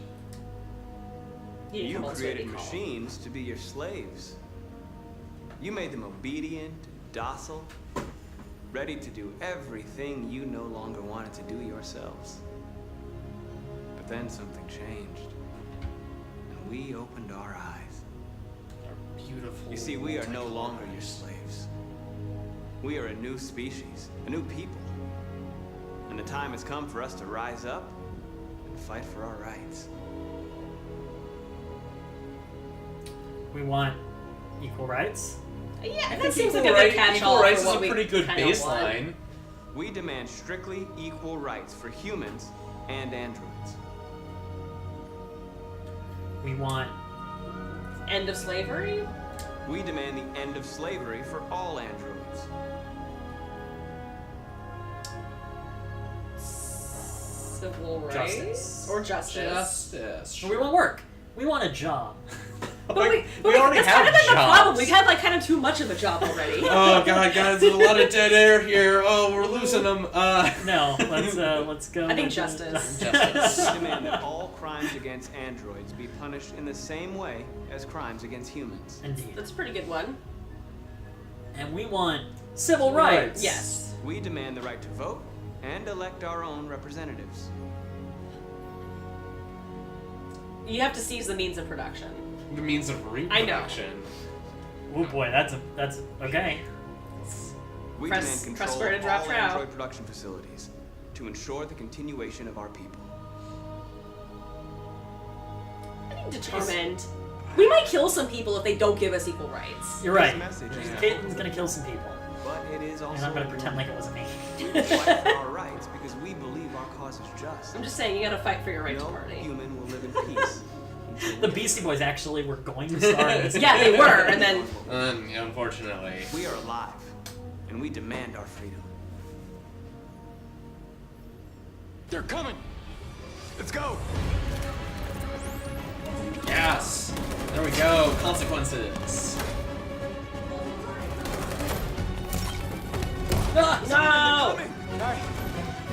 I can't, Marcus. Go without me, Simon! Let's help. Why not? What are you doing? Hurry! Smash, smash, smash, smash, smash. Oh, it's a lot of button smashing. For you.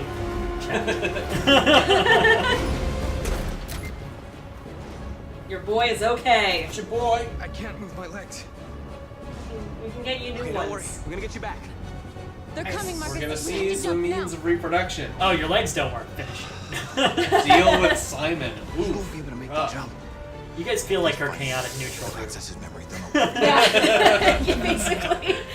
We have to shoot him. That's murder. We can't kill him. He's one of us. Just carry him on your back. Leave. Leave him. Yeah, Fine. fine. Is North the... We gotta go. Mika. Mika? Okay. I'm sorry. Yeah, hold him off as long as you can. Simon, yeah. Simon's a ride or die. Simon was very ride or die. Good advice. Whoa, whoa, whoa! Oh! I still think you could have put him on your back. Oh, remake of RoboCop was okay. We interrupt our scheduled programming to bring you these images, which have just been broadcast on Detroit's citywide news channel. A group of androids infiltrated the Stratford Tower and hacked into the broadcasting system of local news network Channel 16. What looks like an android without its skin listed a series of requests and demanded equal rights for androids. The operation resulted in one casualty, a security guard in the broadcasting station, shot dead by the terrorists. Opinion These down. events took place just a few feet from the studio while the program was going out live. Everybody here is still in shock. If this message is verified and the authors really are androids, that would have serious repercussions for national security. Claims for equal rights seem to be at the core of the android's This message is clearly a declaration of war. Their extravagant demand Hate that it. production Great. plants be put under their control is especially striking. An isolated accident or a sign that technology has become Guys. a threat to all of You us? could have wrapped your legs around What happened Simon today? Can we with your still massive trust quads Yeah. and carried him down. I think we messed up this one. Look, man. Muse would make an awesome song for this game. I agree. Scat Rose. Okay, so notice that there was a very different branching point at one point. Oh my god, this scene was long.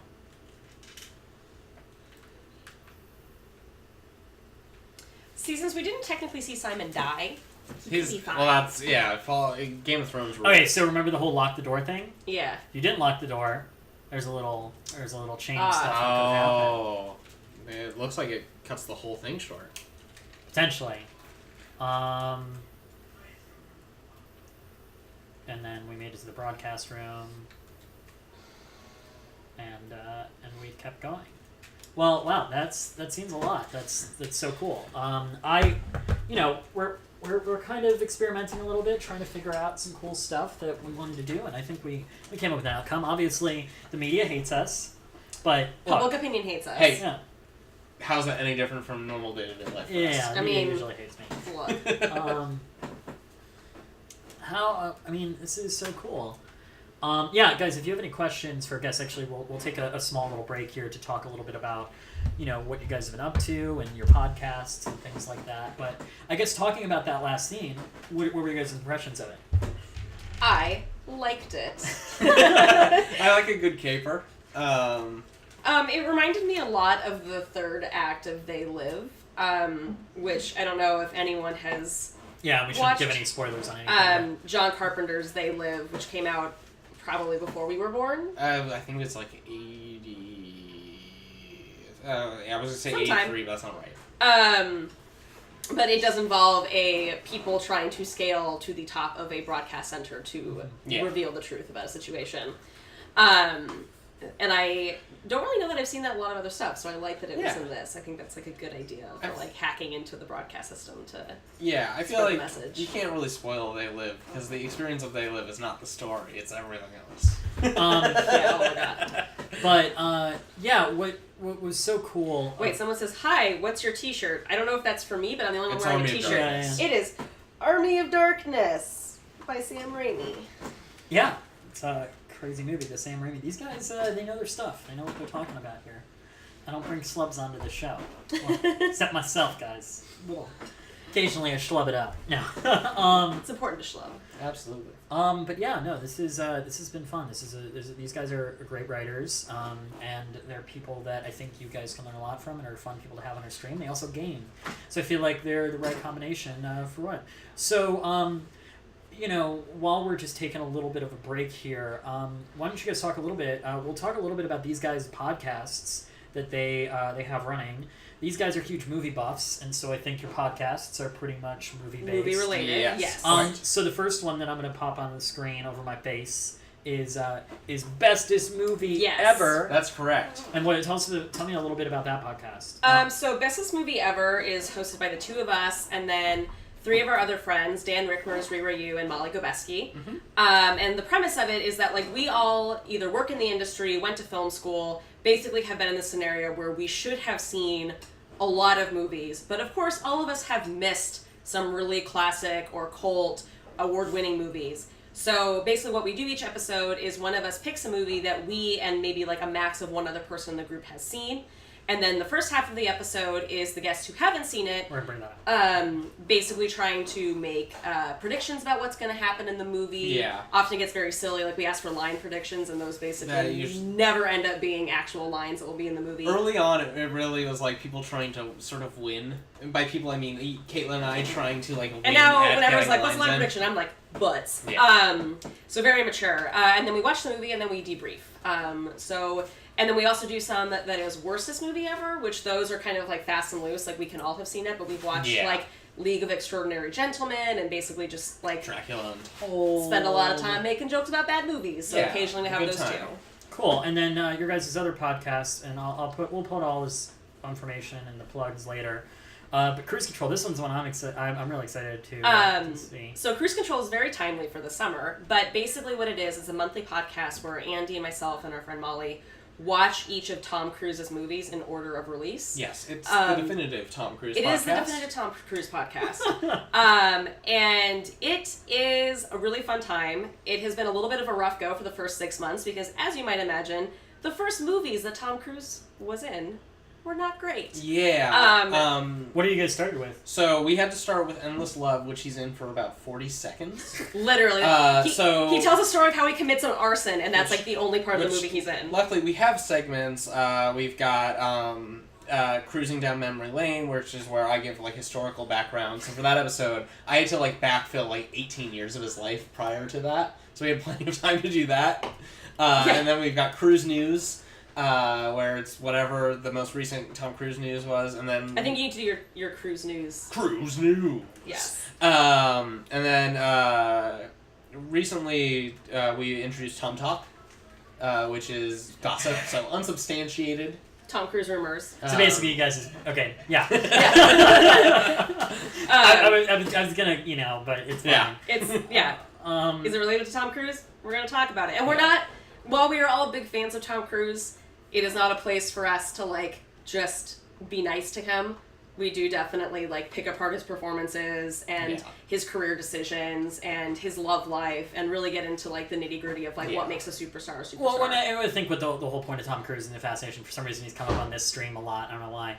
But the beautiful. No, the thing is the quintessential kind of movie action star. I mean, when he was in the biggest stuff in an era of Hollywood where you were actually choosing roles. Absolutely. And he got to create his own stuff, and he really kind of grew up in that era. So it's really interesting to analyze his choices. I feel like Leo DiCaprio is kind of that actor now that is like gets to put together whatever types of movies he wants. Exactly. But Cruise kind of did that first. So. And he's absolutely like early on. You see he's making like career decisions that seem risky, like literally a risky business. He chose over doing Rumblefish with Francis Ford Coppola. Rumblefish like put Mickey Rourke on the map. That's right. And that could have put Tom on the map, but Risky Business was a runaway success that nobody anticipated. Yeah. So like it worked out. Yeah. So it's fun. It's a good time. Yeah. Cool. Well, once a month, so it's low commitment if you want to listen. Yeah. We the next one should be dropping on Tuesday. Actually, we're talking about Legend. Yes, which whoa.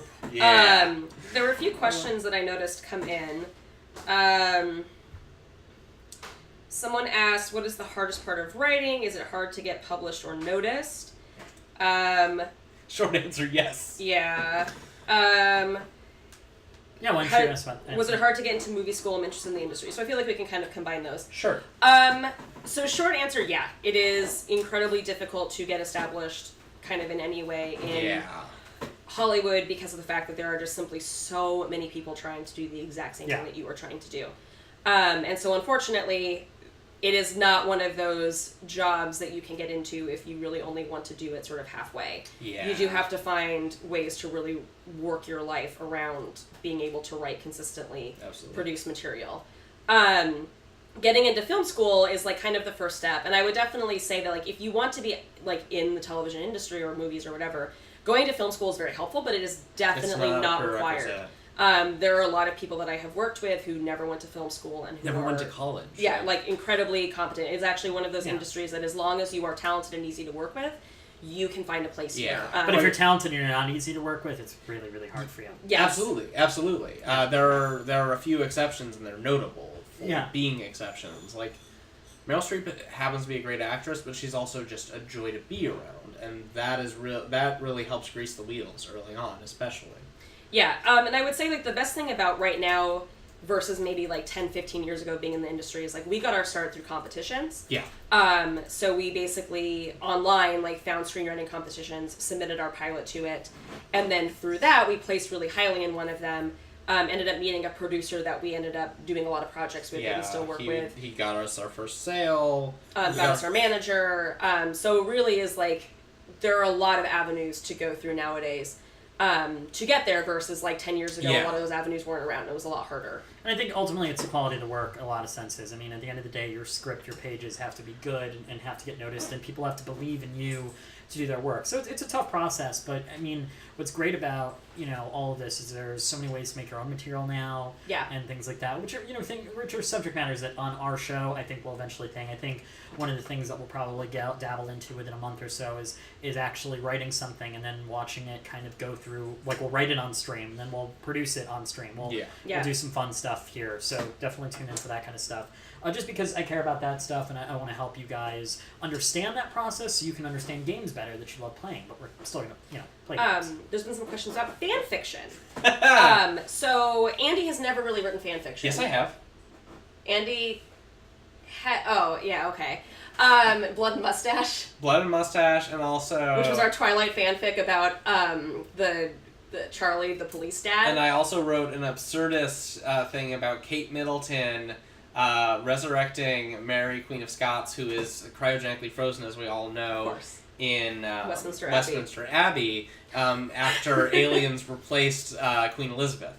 So that's all the time we have for you today. I did not really actually write that much fan fiction. When you are getting into writing, sometimes in school, and sometimes in the industry, it's getting less popular now, but it's still a thing, there's a thing called spec scripts, which is essentially where you write an episode of an existing TV show. Yeah, that's the OG fan fiction, guys. Which, it's fan fiction that can literally help you get a job.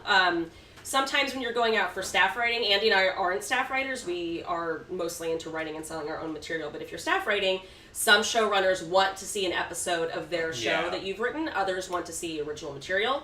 It's really leaning hard the other way. Yeah, but that's a really good practice. But for example, my sister is a very prolific fan fiction writer who is really into it. And she doesn't write otherwise, but the fact that she's done so much fan fiction has actually been a huge asset to her in other ways. For example, she knows so much about television that it's been easy for her to do consulting work and such. Hilariously, we have a friend who is a writer for a show that she did fanfic for, and so she helped that writer kind of get up to speed on the show. Yes. Because she was like, I can't pour through seasons of content because there's 22 episodes, and I have to be able to turn in an outline. Smexius Chicken loves my hair, which is, Absolutely. Thank you. I just literally cut it and dyed it 3 days ago, so that's very nice. Does your outward style translate over to your work professionally? My goal oftentimes in life is to look like a horror movie goth princess, which I achieve maybe 30% of the time because it's very hot in LA, and a lot of times I'm like, it's too warm. But I would say Andy and I tend to write fairly dark-ish kind of stuff. Yeah, a lot of people die in the things we tend to write. Yeah, which we're bringing that energy to the stream today of getting a lot of people killed. The funny thing about the most recent outline we finished is that a sum total of one person actually dies. Which was a shockingly low amount for us. So yeah, are you two into zombie games? We are into zombie games, and in fact, our relationship started as a friendship because we were both so into zombie movies, and we had 5 classes together our first semester at NYU, that we became the weird zombie kids and hung out together, and then started writing together, and then started living together, and then got romantically involved. So yes, we do very much love zombies. And as to have we worked on anything we regret? No regrets. No regrets. Cool. Yeah, no regrets. Yeah. Well, thank you. Oh, no, sorry, I'm not cutting you guys off. That would be my advice. It's if you're putting anything out. Yeah, these guys are great. No, it's so cool. I love Shaun of the Dead. Shaun of the Dead's amazing. But yes, the spec script thing point is interesting though because it's not something. I think what you find when you try to become an actual Hollywood writer is you kind of have to. You can be fans of things, but you also have to kind of move past that fandom a little bit and be able to jump to different fandoms and write it even if you didn't have passion for it. Yeah. Which I think is a challenge, right? But I've written episodes not that have aired, but spec scripts like we were talking about. When I've cranked out those things, I think I've written a Mad Men, Hannibal. Thank you for the Walking Dead and stuff like that. And it's a lot of fun because you really get to study those shows and kind of see what makes them work and analyze them, and then try to write to their formula, not just about their formula, which I think is fun. Yes, we did live together and then become romantically involved. We are your fan fiction dreams come true. Yes, absolutely. We had all of them. Name the trope. I'm the baka. Yes, I'm the tsundere. But yeah. Cool. So we're gonna keep going. We're gonna jump back into this game and play a little bit more. I'm gonna jump into the restroom now. Yeah, go for it. Go for it. Okay, well, we'll wait for you 2 seconds before we jump in. Oh. But yeah, so yeah, Kaitlin has, you guys really write to a science fiction aesthetic. You guys write the things you want to write, right? I mean, yeah, and the thing that, like, kind of happens is that, like, it's funny because, like, we actually have a really diverse taste. Like, Andy and I both really love sci-fi and horror, but also we love action movies a lot. I have a question. Okay. Come sit down. Come sit down. As a fellow writer, but I'm not Hi, this as is far JJ along Opie. in my journey. Hi, guys. I'm curious, when you're writing something, I have such a vision in my head that I'm like, that I could only do this if I'm directing it and I know exactly how I want it to go. And obviously no project turns out like that. Sure. The more people get involved, usually the better, and things happen that you could have never thought of. But how tied are you to your writing, and do you have interest in directing it as well? Or are you kind of happy to hand it off? So, kind of both things. No, I got it. We definitely would very much love to direct stuff someday. At the point where we are now, we are, like, one of our projects, the action movie we wrote, we know a director who does, she's a female director who's fantastic, and she does mostly, like, female-driven action movies. Nice. And so she had, like, a list of things she wanted to see in a script, so we wrote the script, and now she has it. Specifically for that Nice. And so for that's, like, the kind of thing where, like, since we know her, maybe we will have, like, more input as to, like, what happens in it. Yeah. Our TV shows, and then the movie that we're currently working on with our producer, those are the kind of things that, like, TV show you tend to have more control because it is your thing, and you will be, like, typically hired on to, like, shepherd that show as it goes on. You theoretically know the story that's going to be told. Right, so you're kind of more valuable. With a movie, it is very much like you hand it off and they will do with it what they will. It's their choice. And that is a thing that I definitely had to adjust to being okay with, because I am very much a control freak, and I also, like, I'm a photographer, so I know, like, what I want things to look like also, so I tend to have a very specific vision of how I want things to go, and there's that sort of scariness of knowing, like, we put a lot of energy into this, and then as soon as we hand it off and someone buys it, it might absolutely go nowhere. It might get produced and be terrible and, like, be like a straight to VOD type of thing. Right. It might be huge and get a theatrical release and be directed by someone great. Right. And maybe even if it gets a theatrical release, it might be terrible. Right. And there's, like, very little control that you actually have over that, and that's just one of those things that unfortunately you have to make peace with in order to be like, I'm gonna get these things out of the way, so hopefully I can get enough cachet that then I can direct. More.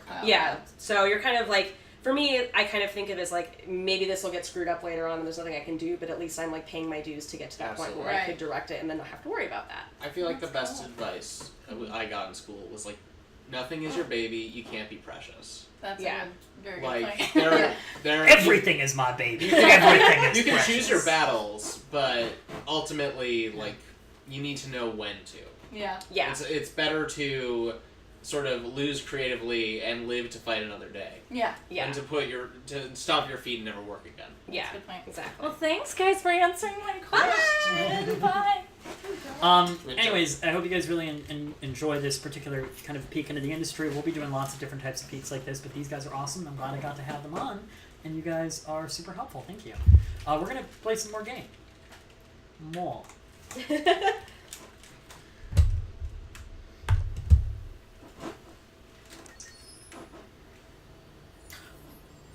Whoa. Oh, whoa. Hey. No. You're dead. He's in android heaven. Android heaven's just a Japanese garden. It looks suspiciously like The Hunting, but with more voxels.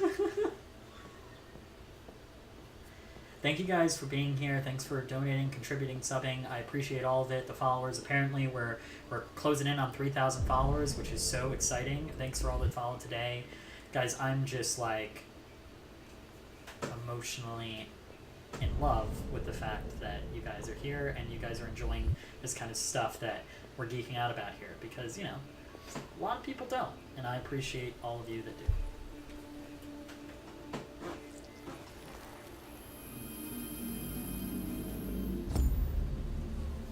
I don't know what that does, but I figured I'd try it.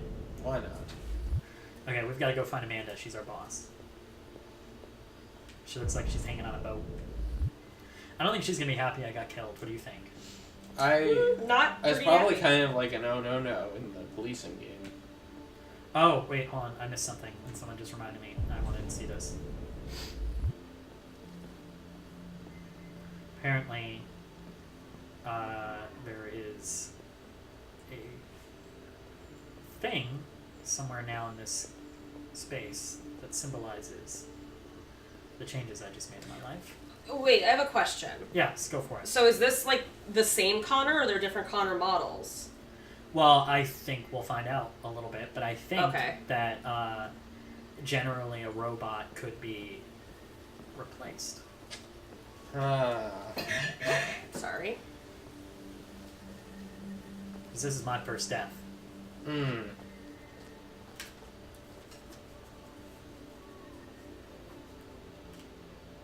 Oh. You're Mark 1. Or you're Mark 2, I guess. I guess I'm Mark 2. Does that mean you have his memories? I don't know. Do I? I mean... I don't remember them wiping them from my brain here. We, the stream, have his memories. Yeah. Yeah. But it always raises a question, because if the things you've done before informed it, but this character in the game doesn't. No, and I think that's important. I think we'll find out.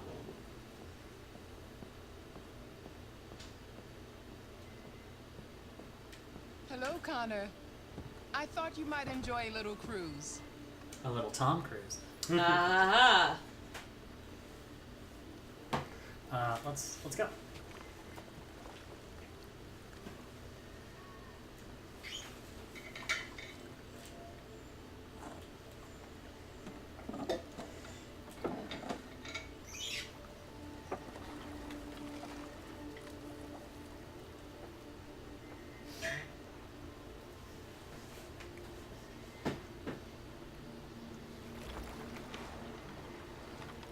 I love this place.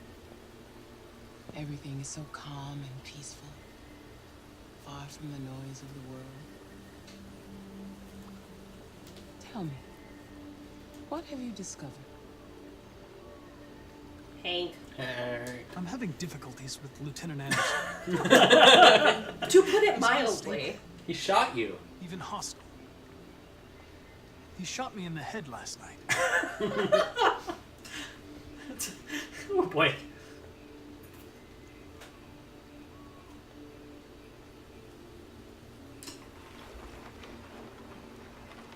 You seem lost, Connor. Lost and perturbed. I did just get shot in the head. Yeah. To be So fair. Oh, there's something I didn't unlock. Oh well. Ooh. Troubled. Perturbed? No. No, of course not. Why would I be perturbed?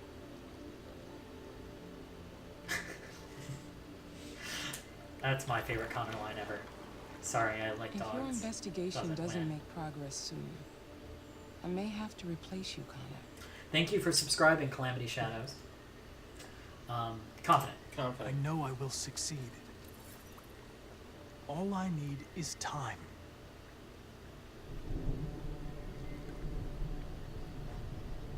Something's happening. Something serious. Hurry, Connor. Time is running out. Connor seems like such a sweet boy. He is a sweet boy. He's such a sweet boy face. Yeah.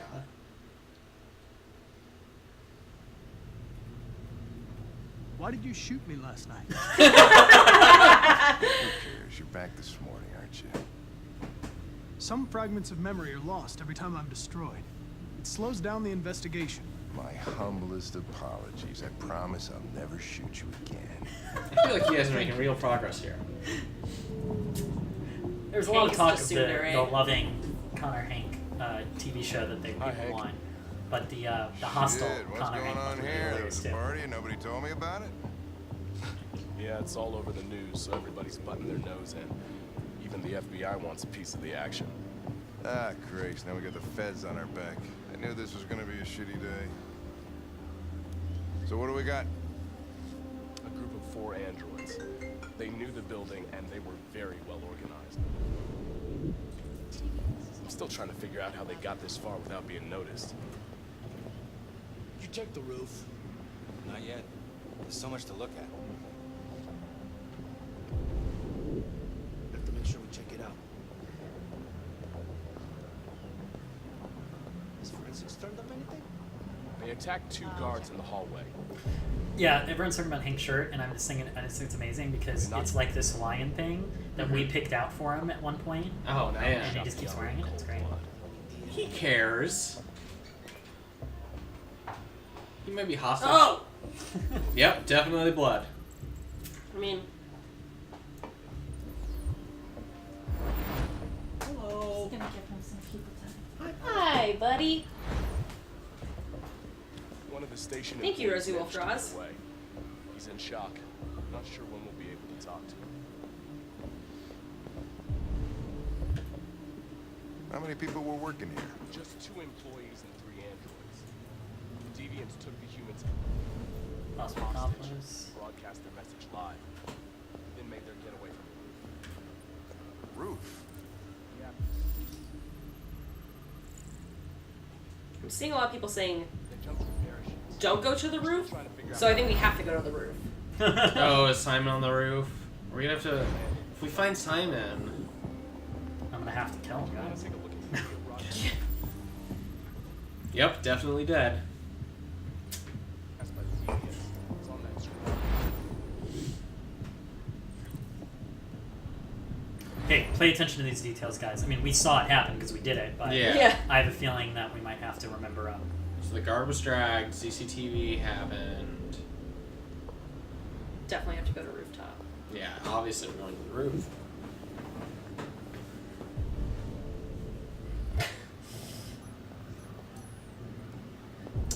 Apparently the roof is the most interesting option, though again, people are assuring us we should not do it. So we gotta do But it. we gotta do it.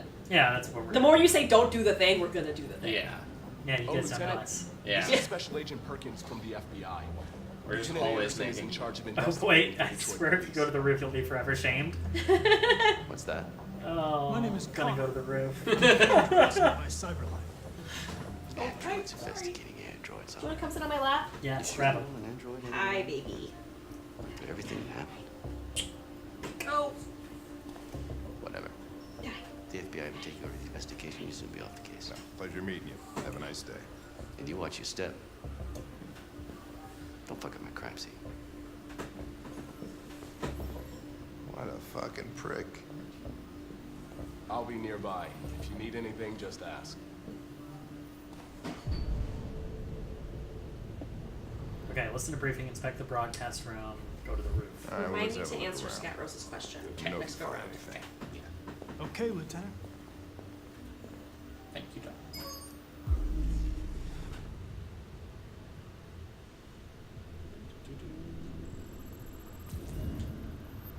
Deviants didn't break in. Yeah. They didn't break in. No signs of forced entry. There are cameras in the hallway. The staff would have seen what was happening. Why did they let him in? Maybe they didn't check the cameras.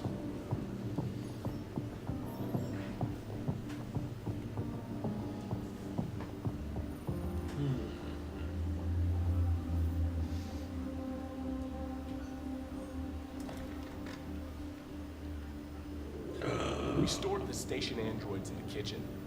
There's no evidence that they were involved, but we didn't know what else to do with them. Yeah, let's go talk to these kitchen boys. Easter egg was fun. I'm gonna go follow Hank. People are saying if you do the kitchen, you can't do the roof. Nope.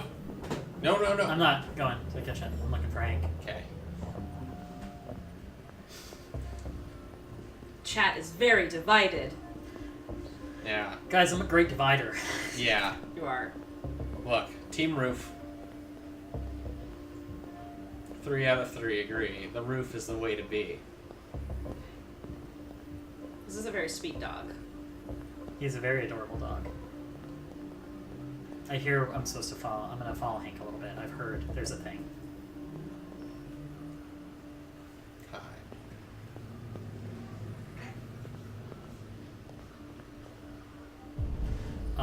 Pico, you're adorable. That was a great sidestep there. Yeah.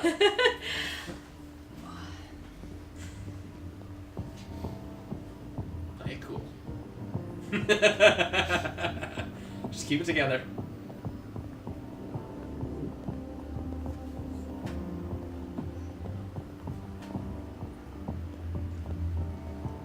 Oh, hey, Raiders! Hello, Lipa93 and your great team. Lipa93 is fantastic. I know she does some emotes for Blue Owls. By the way, thanks X-Winter Gamer Ahmad today, who's been awesome, as always. But hey, Raiders, welcome to the Raagbot Zone. People are saying that Hank will only do the thing if you are on good terms with him. Yeah. Oh, got it. Okay, my bad. This message is the hope of a people, but it is also a warning. We will fight for our rights because we believe our cause is just. No human will live in peace until we are free. Now you know who we are and what we want. We are alive, and we demand our freedom. Think that's RA9? Deviants say RA9 will set them free.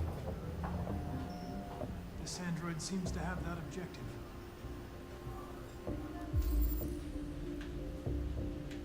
Clue 1. Beautiful eye. Could you imagine if he was your math teacher? Clue 2. That was his Another job before he beautiful became eye. an actor, was being a math teacher. Jesse Williams? Yeah. Yeah. I would have either done way better or way worse. Some impeccable bone structure. I identified its model and serial number. Anything else I should know? He's beautiful. In every way. No. Perfect. Nothing.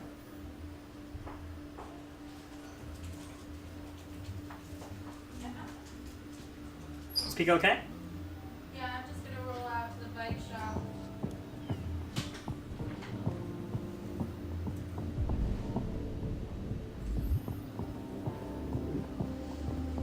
Alright.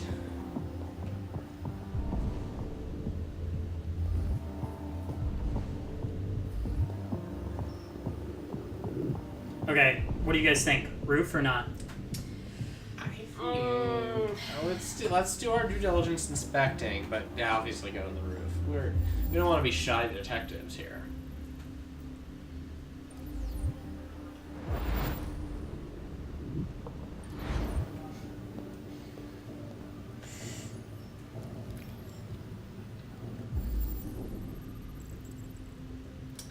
So yeah, we're getting a lot of votes for the roof. We're getting a few votes for the kitchen. We're getting some votes for not the roof, but it says roof, so it's a vote for the roof.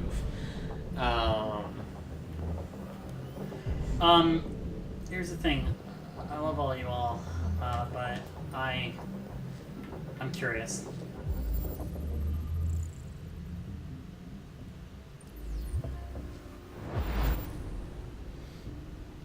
I think Team Roof.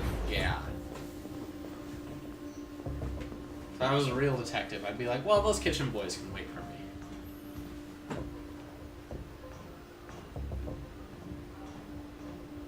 Consequences will be your burden.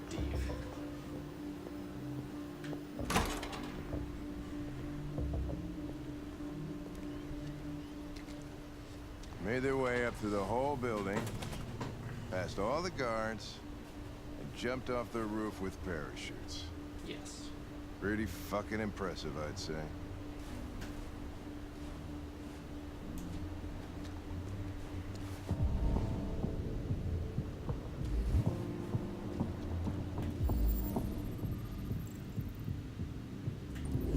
I was at the rest Where's of Simon. Simon? He snuck off somewhere.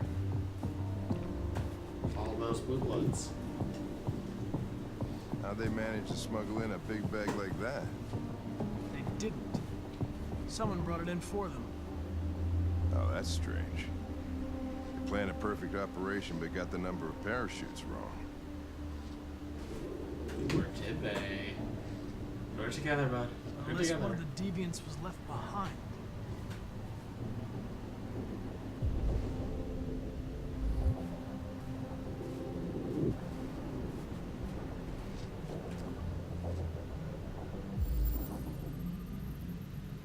mind getting the door closed? Sure.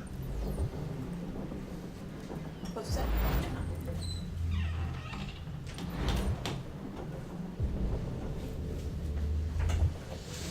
Alright.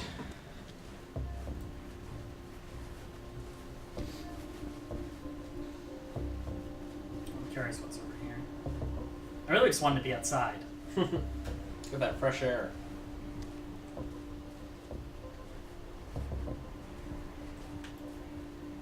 Yeah, this is definitely a way down.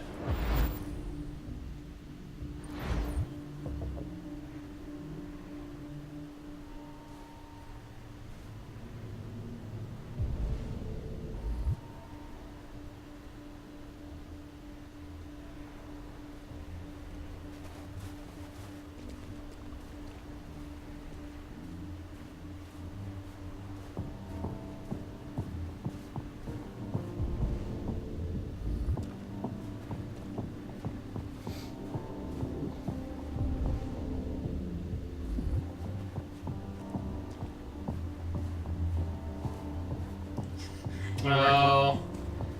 You Raag rat everything. I'm sorry, guys. No rock rats. Where's the blood trace? You went this way, right? Out here. Yeah.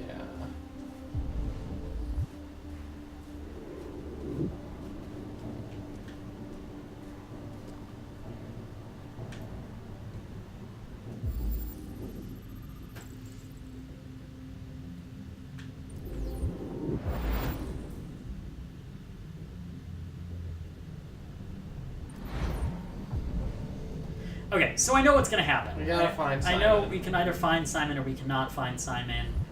I'm gonna hope that I can find Simon and do the good thing. No, but he didn't.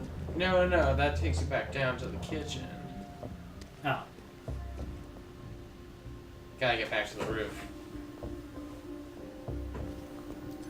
Oh no, maybe I'm going to the kitchen. No, maybe I'm mixing it up. No, don't you dare. I'm gonna do it. You're bound to the pressure. No, I'm not bowing to the pressure. I'm just interested. Sure. I'm doing exactly what I would normally do on a playthrough if all you people weren't here. Sure.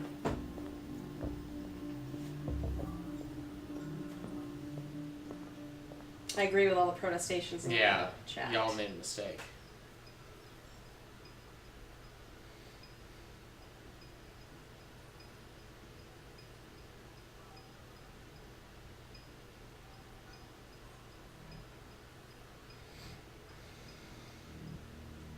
What is your function? I am a broadcast operator. State your model. Model GB300. Serial number 336-445-581.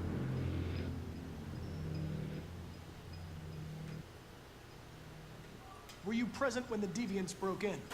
I do not remember. Have you been in contact with any other androids recently? Only station androids in the normal course of my function.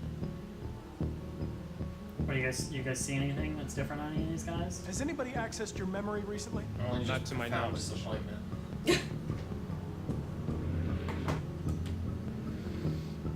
Run a diagnostic. All systems fully operational. One of you saw the attack on the surveillance cameras and said nothing. Which means there's a deviant in this room. And I'm going to find out which it is.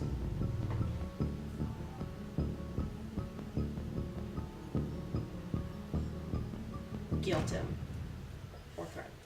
You're going to be switched off. We're gonna search your memory and tear you apart piece by piece for analysis. You're going to be destroyed. Do you hear me? Destroyed! I mean, I kind of like angry Connor. Yeah. Only it's Guilt, the guy on the left. He keeps looking around. Will be destroyed if only one is deviant. Turn yourself in, or 2 innocent androids will be shut down because of you.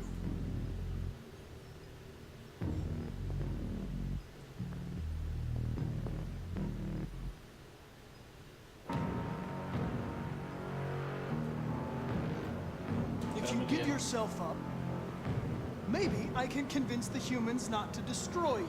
It's a bad offer.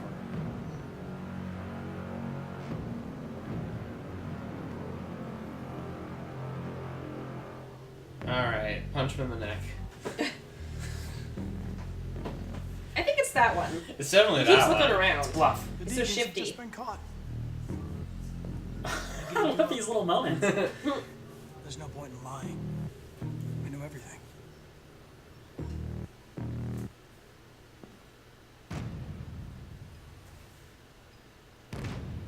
Torture? Do it. I mean, I don't have really good choices, so... Press circle to torture. Yes. Ooh. Biocomponent 8451 regulates the heartbeat. Without this module, you'll shut down in exactly 63 seconds. I could put it back, but you just have to tell me the truth. Are you the deviant?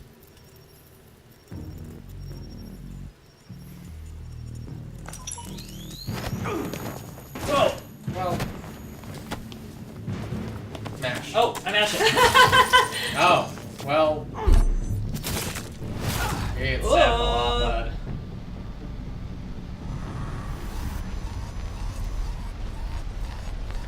Connor is not really having a good time. Should've gone to the roof, huh? Call him.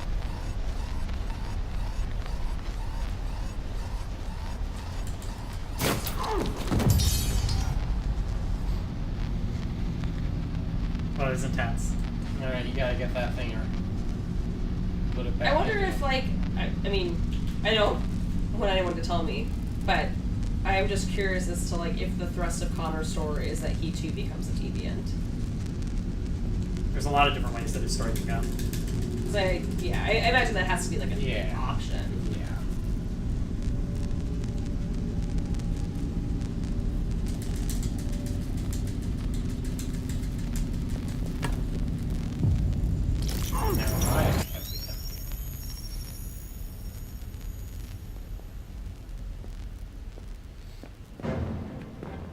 Oh my god, that scene was cool. That was pretty fun. It's a deviant! Stop it!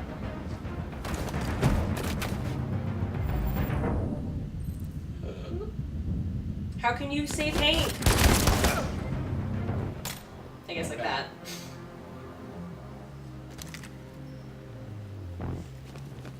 Nice shot, Connor. I wanted it alive. You saved human lives. You saved my life. Ah, Hank's back on. I was just worried about Hank. I don't want Hank to get hurt. Hank's too important. Can't He's just gonna shoot us again. That's how he shows his love. The open blood shirt Connor.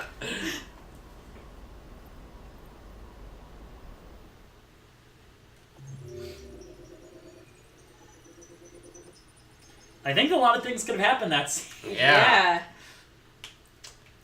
Almost like. Look how little of it we actually did. I think the percentage we actually did was 38%. Wow. So what happens when you betray Team Roof? But look, okay, so look at the end here. Look at all the different outcomes. 1, 2, 3, 4, 5, 5, 6, 7 different outcomes in that scene. I feel like that was cool though. We got a really unique outcome. Yeah. And I thought we saved Hank's life. Which is good. Yeah. He now seems to like us a little more.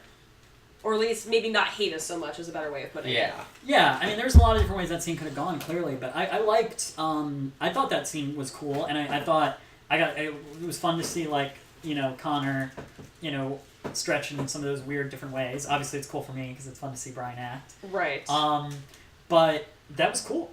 I liked my outcome. I like when stories about androids include certain androids fighting against other androids in different stages of their emotional awareness. Yeah, exactly. Which I think is why I like Westworld so much, because there's a great lot of that. Yeah. So yeah, I liked that interaction of watching Connor interrogate them. That was fun. Team Roof. Team Won't Roof. forget the portrayal. I'm so sorry, Team Roof. I was rooting for you the whole time. You were roofing. I was roofing for you. Well, look, once I accidentally went the wrong way, it was just like I made a decision. I went with it. I mean, I was dabbling. In the roof. Now no one's gonna find Simon. Yeah. He's gonna be stuck in some closet or dumpster forever. Oh. Just hanging out.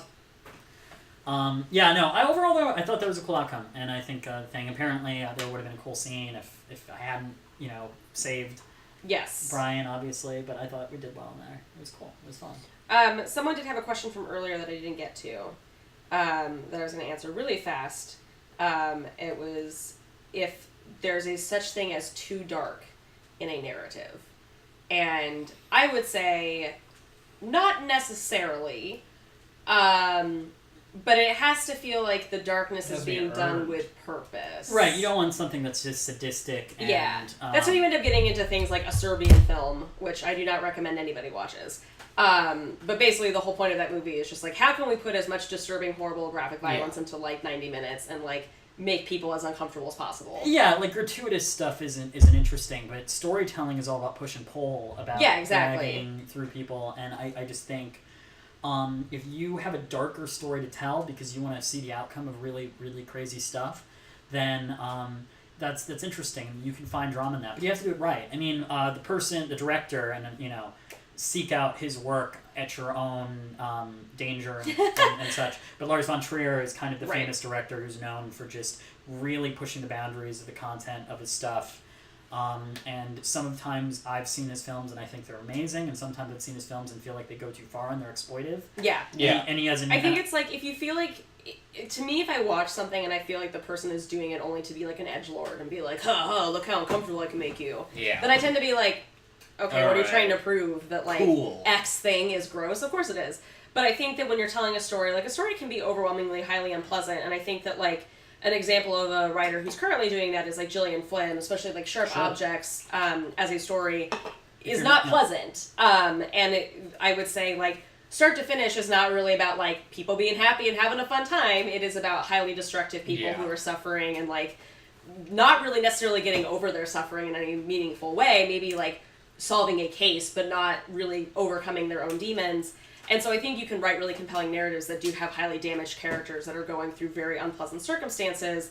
But I think it's about finding those ways that you can implicate like hope or human connection, even if it's not long lasting. Or like one of the like the biggest notes that we got on the pilot that we sold first is when we were in development with it, there was a sort of fear, because it is an apocalyptic story, that there was no sense of hope at the end, or no way that the characters could do anything other than just like spin their wheels in sort of like a sad circumstance. And so one of the big notes that we got when we were developing it was there needs to be some sort of story device where we just get the idea that the characters are at least working towards something, even if they don't accomplish it, that they have a purpose. And something like Sharp Objects, Camille's purpose is writing about these murders that's happening. There's a lot of other stories that are just dark, but if there is a purpose to it and a sort of point to the darkness, I feel like it's totally fine to go very, very grim. For sure. Yeah. Totally. I think storytelling is meant to challenge us, for sure, but it also... and sometimes stories like horror movies and things like Saw allow us to put ourselves into scenarios that are really horrific and involve our action. And then, there's some scenes in this game, for example, that make you do really dark things. But you're doing these things to kind of connect to the audience and provoke them, but you want to do that to an end. Yeah. And I think a lot of that comes, like, as we're seeing in this game, like developing characters that are not necessarily likable, but are highly relatable in one way or another.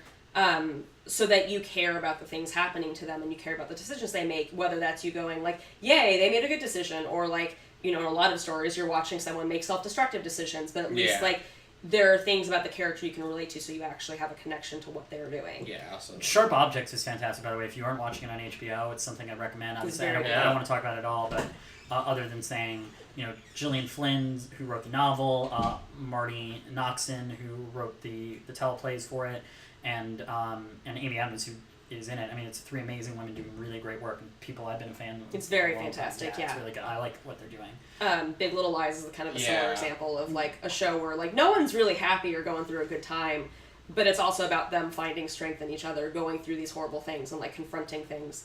So I think that like, I mean, like most stories that I really like are incredibly dark and very grim and like, you know, do not necessarily have like happy circumstances. Like the game we're watching, like everyone that we are sort of following is not living their best life necessarily. Yeah. And they all have complicating factors. I think a lot of science fiction stories, especially about androids, are about characters having to make very grim, difficult, impossible choices and trying to do their best. You know, Westworld is a lot of that. Ex Machina is a lot of that. Like, one of my favorites, yeah. When you're watching something that is about people who are fighting for the basic right to be considered human. Like Blade Runner 2049 really at no point is like a happy-go-lucky story.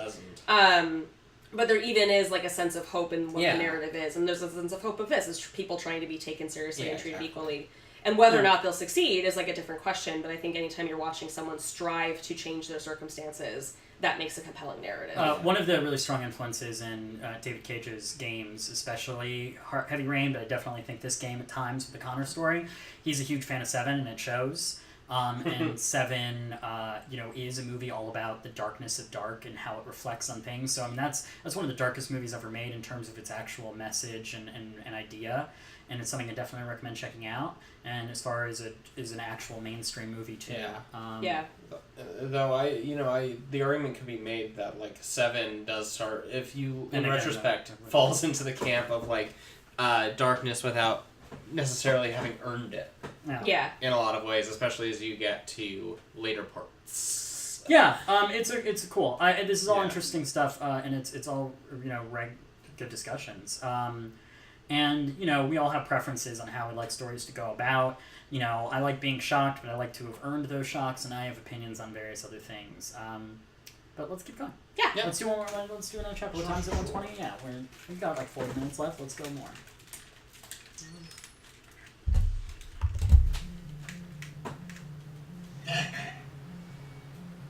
What was that? It was my water bottle. Oh, okay. What was that? Batman. I made really bad Batman voices on my Batman stream. I love voices. I'm just not particularly good at being specific. Sure. Makes sense. I'm very bad at voices. I enjoy having voices, but I don't know if I can actually match things that are specific. AKA, I'm really not very good at voices. It's like, do weird things with my voice.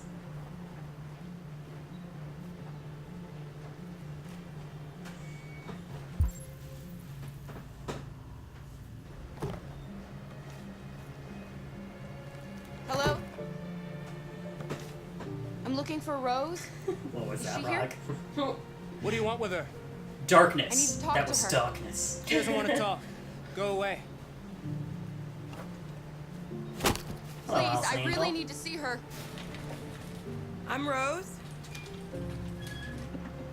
What can I do for you? I was told you could help us. Help you? We're looking to become human.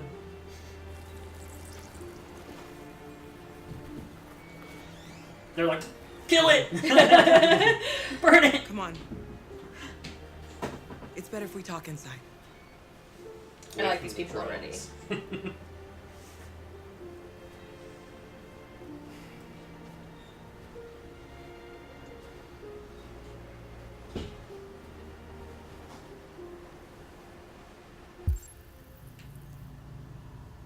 Do you think we can trust him? Yes, I'm very trusting today. Wait. Okay?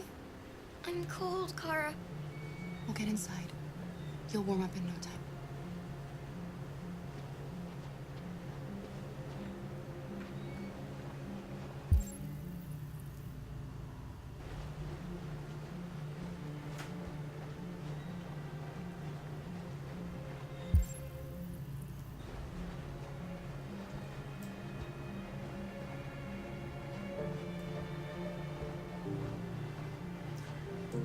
I just want, like, at the end of this game to get, like, you walked without Alice following you or paying attention to her this amount of time. Yeah. You are at level 0 parent. What's your name? Alice.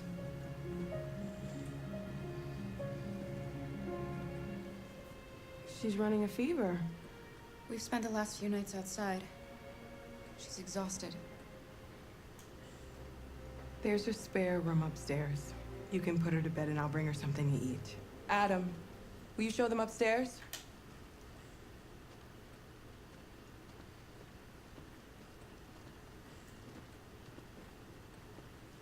Not much of a talker. You know.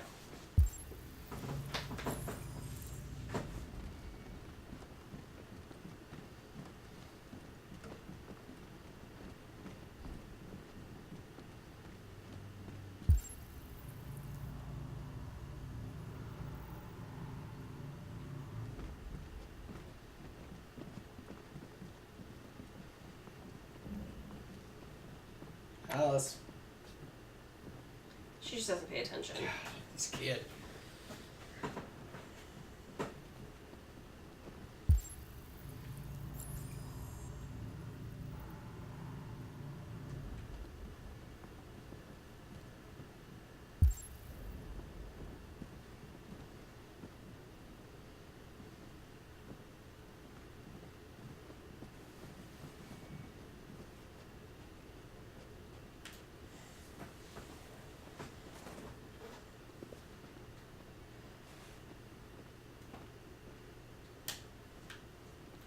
I love Hannibal, by the way, if we're going to talk about darkness. Hannibal's so good. Hannibal's great. The TV show, it's fantastic. It has one of my favorite endings, I think, of any TV show. I'm going to tell you the truth, I never finished it. Oh man, season 3 gets like a Stanley Kubrick nightmare, and it's incredible. I know, I need to finish it, and it's really bad. The front half of season 3 can be a little trying, the back half is great. Yeah, that's where I fell off, and I need to finish it. Which is terrible, because I know people who work on the show. No, totally. I have a Brian Fuller autographed DVD. Nice. Reassure. You need Yeah, rest. we're good to Kara. Get a good I mean, night's to sleep, Alice. and we'll set off again tomorrow. Why do humans hate us? We didn't do anything wrong. Well. Maybe it's a misunderstanding. Maybe they just need time to understand what we really are. Why can't we just talk to each other? They'd see we're not bad. Sincere. Yeah. Oh, sorry. Wait, did you press X to pessimistic? I was a finger slap.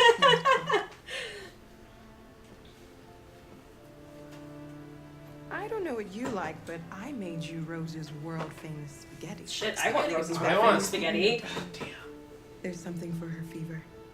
Thank you. I'll get I these know, washed sorry, and Wolfgang. dried. That was a legitimate finger slip. Suggest eating. You need to eat something. Yeah. You haven't had anything since we left. Promise me you'll try? I'll be downstairs if you need anything. Somebody touching my spaghetti. Get some sleep. And tomorrow, you'll be stronger than me. Don't be upsetting, have some spaghetti. I'll stay with her a while. Oh, now we're getting all the somebody touching my spaghetti. Oh, yeah. I'm very glad that other people love that. Look at Luther being good and stuff. He's such a good boy. Hey, Blue Osmetic. Thanks for being here. Blue Osmetic is fantastic. If you aren't watching her streams, I don't know how to help you.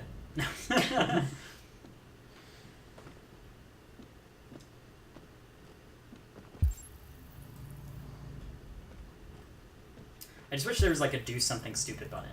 Yeah. Yeah. Like. It was just like break this vase. Yeah. Nadifa, I am also still Like, I don't want to be a total deviant. I just want to deviate enough so that I could like be mischievous. Like, we need the simulator. Press square to drop trow. Yeah. Exactly. I want John Waters becoming human or become human, where everyone's just making really, really terrible decisions. Yeah. I didn't get your name. I I'm didn't Kara. give it. Kara. This is my son Adam. I'm Rose, but you know that already. Come and have a seat, Kara. Thank you, Boaz. You're fantastic. You're being awful rude. I should say. Rose made all that spaghetti for Alice, and you're just sitting there staring at her. I can eat spaghetti. Doing in the snow with a little I want girl. some spaghetti. Sincere. X Matrix Gamer with the good Firefly, well, actually Her typing father was Serenity beating her. reference. Thank you. We do aim When to I saw misbehave what here. was happening, something snapped inside of me. All of a sudden, I felt like her life was more important than mine. I had to protect her. So we ran away. I understand. On account of I too am mother. Many deviants? Why are you helping us? Most humans hate androids. My people were often made to feel their lives were worthless. Some survived, but only because they found others who helped them along the way. Many deviants? We're not the first ones to come here. These past few weeks, we've seen more and more. I don't know what's going on, but something's happening. We've heard you help androids cross the border. Can you help us? The only way is over the river. I just like picture Canada being this like super It's happy very musical risky. inspired Right? Android land. After that, It's just androids this lawless go place. Oh, androids. Everybody's on edge. It's probably safer for you to stay here until things settle down. This kind of amount to the same thing. Yeah. No choice. No choice. We can't keep hiding like this. Alice needs to feel safe and have a normal life. We have to get across that border. No matter what. Please. You've got to help us. Rose, come quickly.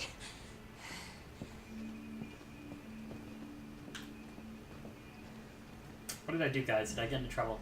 I did some trouble, didn't I? I don't know. I don't know. Maybe I the tend to do Jerry's the trouble. followed you. We were not done playing yet. I occasionally do the trouble, guys. What's going on? Like when we got Connor shot. It's Mary. Yeah. She just shut down. I'm You like, sound let me like a see. champion. We escaped together. We used to talk about what we would do once we got across the border. I loved her. I loved her more than anything. What will I do without her?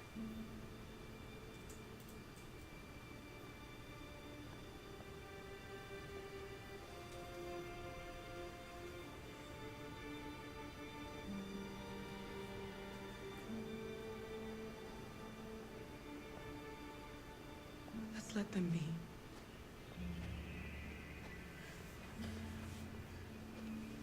I think Alice?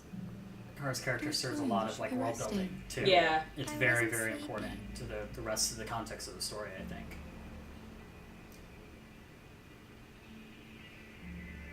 Stay or take Alice outside? Stay. Stay. Just gotta learn about this sometime.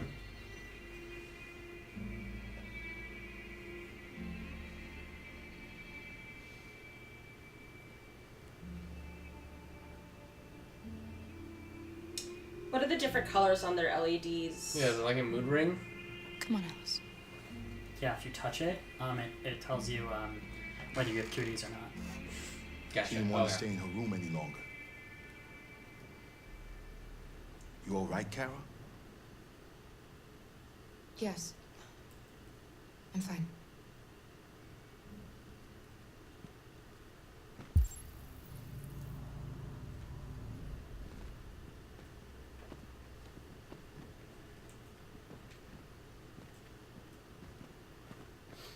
The old leaving the door half open trick keeps the androids away. You really need to talk to Rose.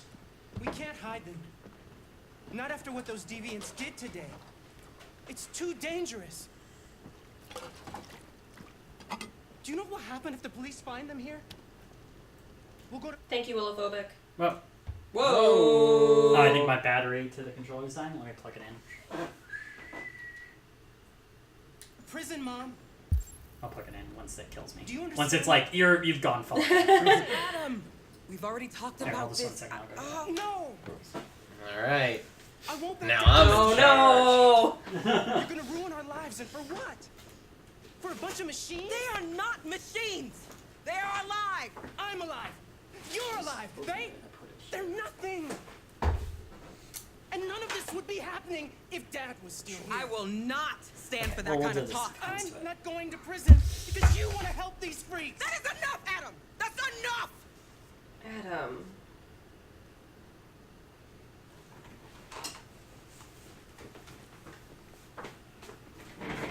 Don't mind him.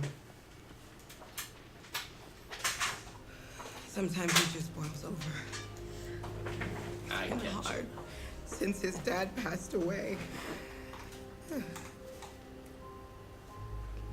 But he's a fine boy. A sweet boy. I'll go see We're talking about Connor? you across the board. No, Adam. You stay here. I won't be long. When you have a second, Caitlin, if you want to just plug the front into the PS4. If you know where the USB port's on. Yeah. Raag didn't charge properly.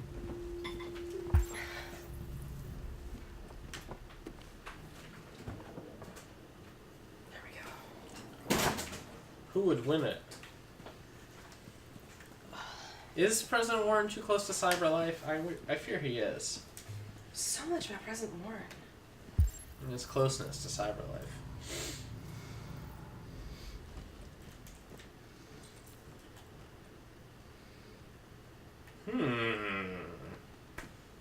A clue, methinks. There is widespread shock following the android attack on Detroit's Stratford Tower. The machines recorded a video message and broadcast what can only be described as demands on the city's public screens. It's still unclear whether these attacks can be explained by malfunctions or if some organization is behind them. So far, CyberLife has refused to comment, but we can expect more information in the following hour. Yo, if an iPhone murdered a dude, Apple would say something. I think they'd have to. The iPhone might disagree. Okay.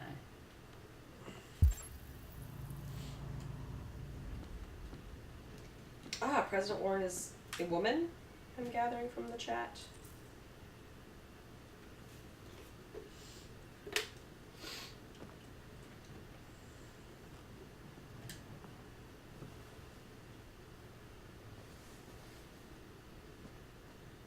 I like the transparent iPad. Explain. I can see why you're angry. We don't want to cause any problems, we just want to get across the border.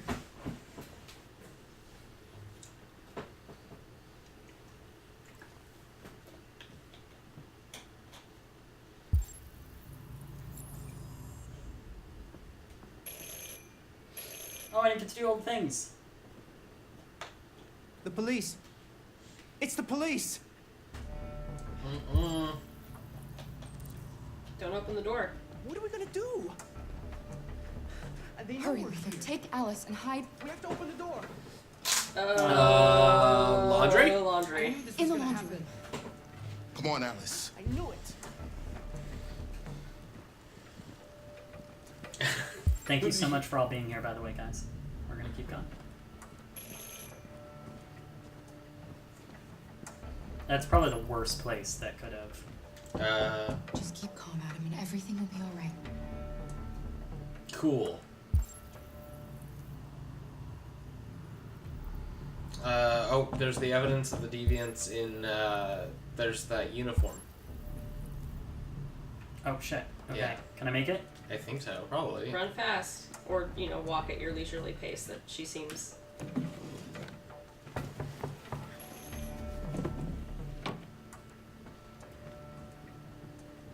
One left. There's another piece of evidence. I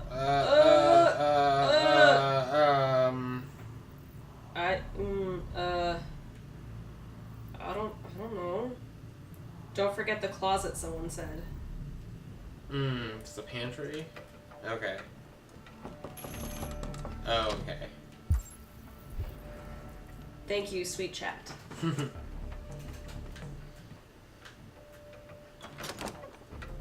evening, ma'am. Sorry to disturb you. We've had reports of androids in the area. With all this deviant business going on, you can't... How do we know you're not an android? Do you mind if I ask you a few questions? Cop. Yeah, how do we know this isn't Joe Pesci trying to scope out the place for a robbery at Christmas? No. Of course. Evening, young man. Good evening. You legally could have just said no. Unless the laws have changed. That's true. They don't have to post exit signs. Harry Potter's room. I'd love one. Have you noticed anything unusual recently? Any unexpected visitors? Let's bring coffee. No. No, nothing in particular. Now, do I throw the coffee in his face? What? There's my daughter. She's asleep upstairs. This looks like a really cool coffee maker. Yeah. I want one.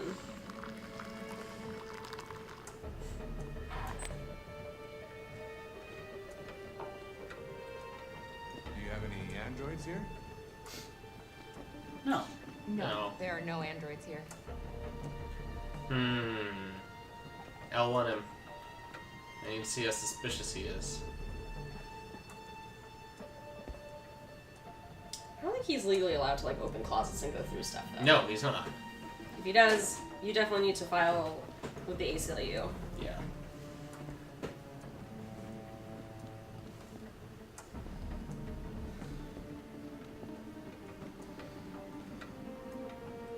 You gonna have the coffee or what, bro? Thanks. Wait a second. This is android coffee. Coffee that only androids can drink.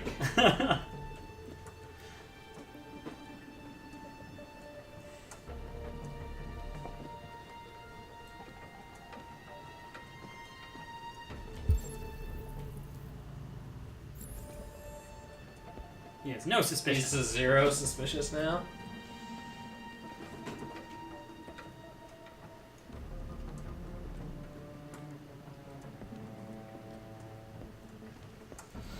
Guys, for joining us late. This is Kaitlin. This is Andy. Hi. They're great writers. They're writing partners. They're married. What's your name, son? They're here with us today. Adam. And My apparently, name is we're Adam. in the ASMR portion Is of my everything all right? The androids, they... He's upset. He needs a rest. He's been working in the garden all day. Even though it's cold out. Do you know anything about deviants? Have you seen any? The only deviant I see is Slice when I look in throat, the slice mirror, throat. am I right? I haven't seen anything.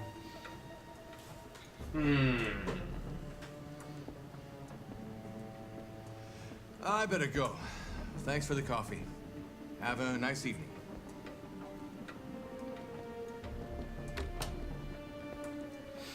Is somebody else in the house? I didn't hear anything. It's the dog. He sleeps in the laundry room. Sorry for the inconvenience. Good evening, ma'am. Good evening, Adam. Grab his gun! No.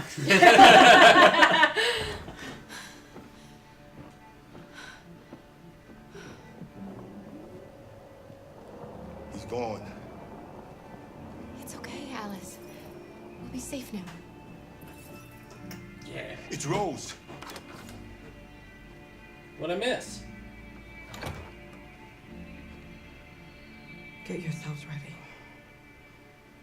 We leave tonight.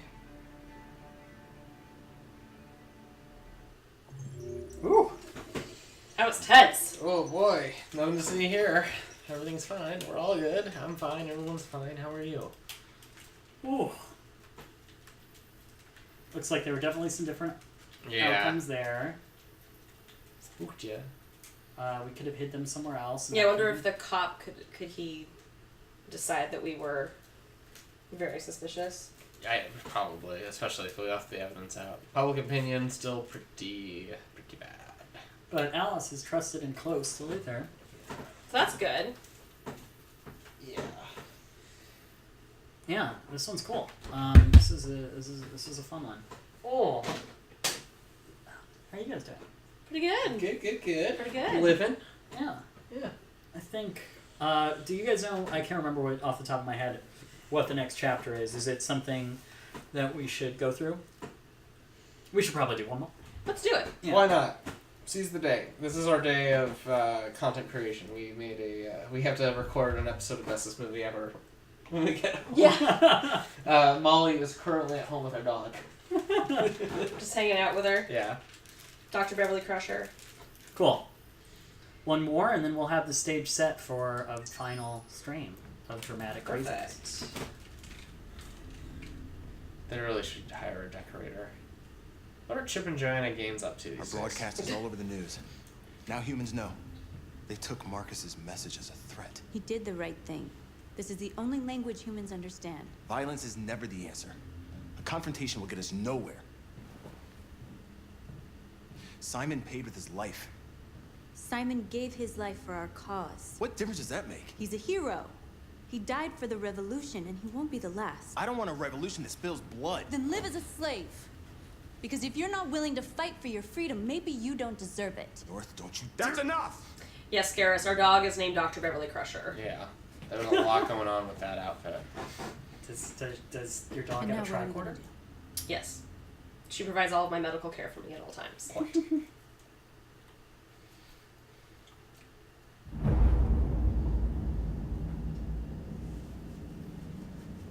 There are 5 CyberLife stores across Detroit, all selling us like merchandise. We're gonna attack those stores and set our people free. This one's a big Attack stores? Nice. But we've never done that before. They're probably protected. They have security systems. Like this is the one from the E3 trailer. We break into 5 teams, Yes. one for each store. We hack their security systems, and we strike. Simultaneously at 2 a.m., no violence. We free our people, get them out of there before the police come. This is a night our people will remember. So when they set them free, does that automatically make them deviants?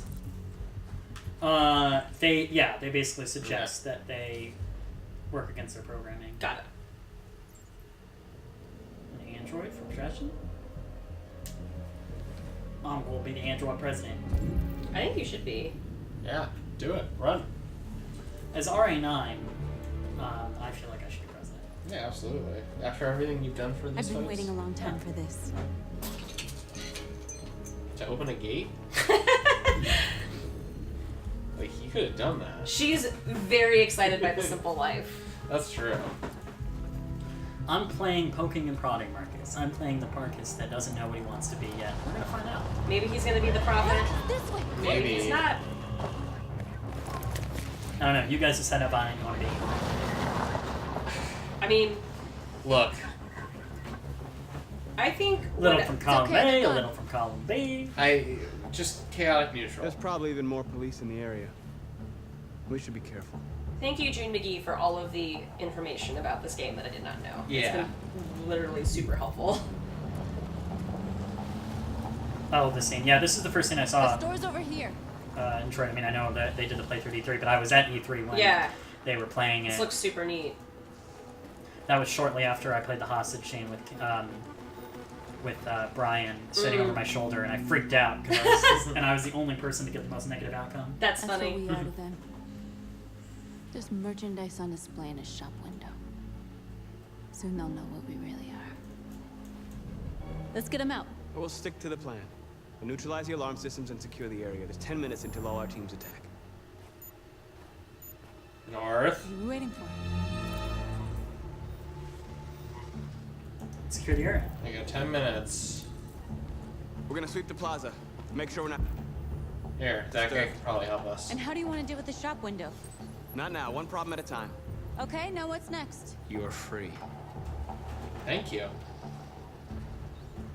Nice.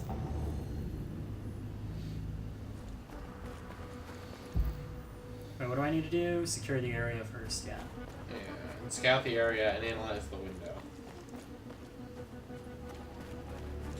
Okay, so we got something over to the right. I love visually how this game looks. Right there, that whole business with the construction site. Oh, yeah.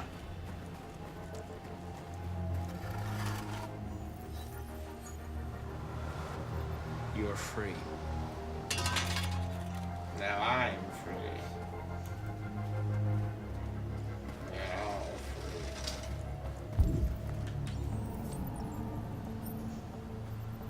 I always wonder. You're awake now. Go to Jericho. Like, what the economy of the world looks like when, like, so much of labor is done by an unpaid labor force, like, in every aspect. Yeah. That's one thing that I wish a lot of sci-fi stories about, like, where androids are prevalent throughout society kind of, like, went into more. Like, is there a contingent of humans that hate androids because they can't get, like, lower unskilled work? Man, they must be really cheap if they can just replace mannequins. I want to play this because I want to learn more about, like, what this world is like. Yeah. We are superior to them, but they are our masters? That's about to change. Let's change it. Let's do this. Fighting for all robot kind. Yeah. From the janitor droids to the toasters. Yeah, Roombas. Marcus! Thank you, Adeptus. Convert. Adeptus said that there's an incredibly high unemployment rate during the game, but the economy is doing well. Gotcha. You are free. Is there a universal basic income? Like, that's the only way an automation future works. How am I doing on the securing of the thing?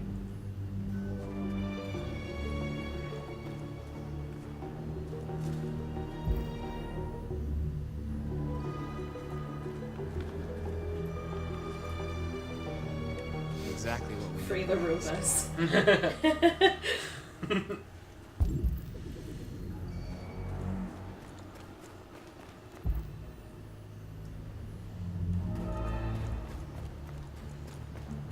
Mannequins ain't cheap. There's a great discussion happening in the chat right now about the nature of free will with Marcus freeing the other androids. Mm.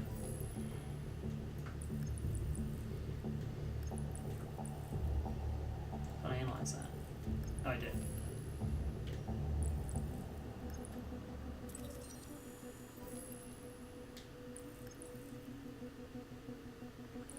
Sounds a little wet in the mix.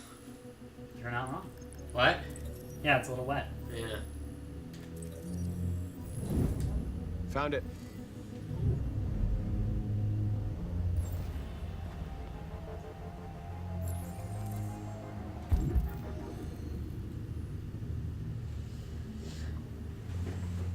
Okay, We still got some time. We'll keep scouting. Yeah.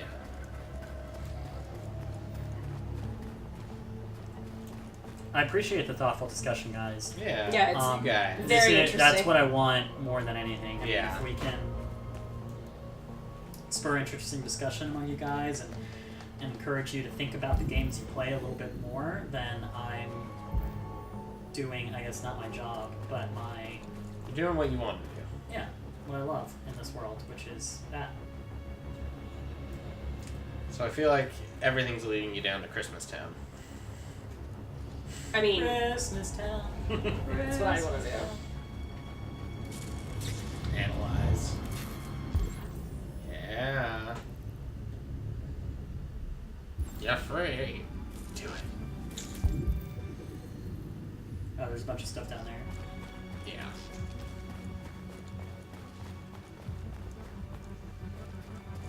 Some of the portions of this with the artificial intelligence are reminding me a lot of the sense in Fallout 4. There's traffic on the Sure, road. sure. We need to block it. It's one way. It shouldn't be too difficult.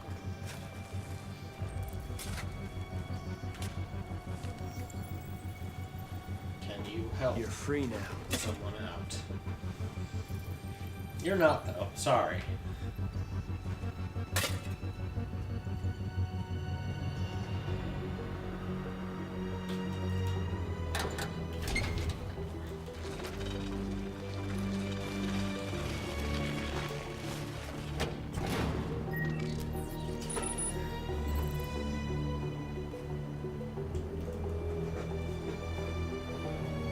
There.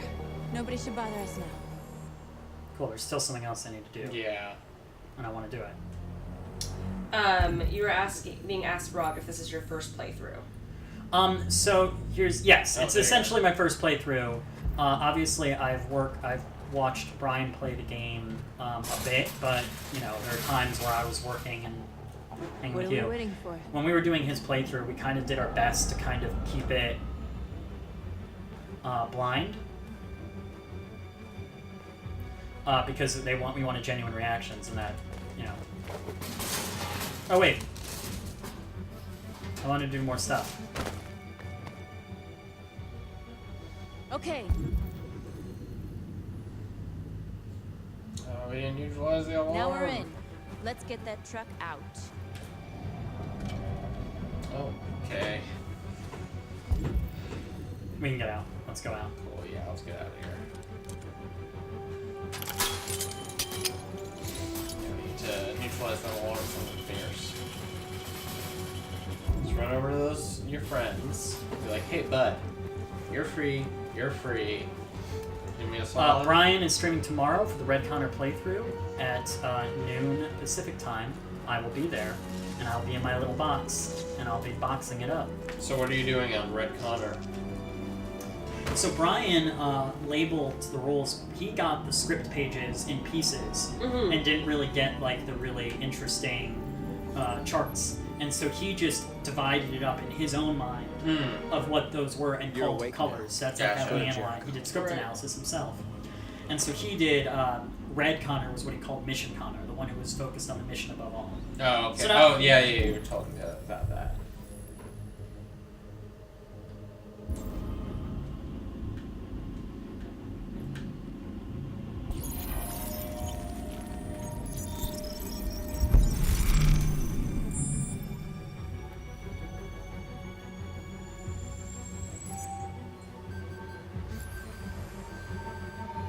Marcus, watch out.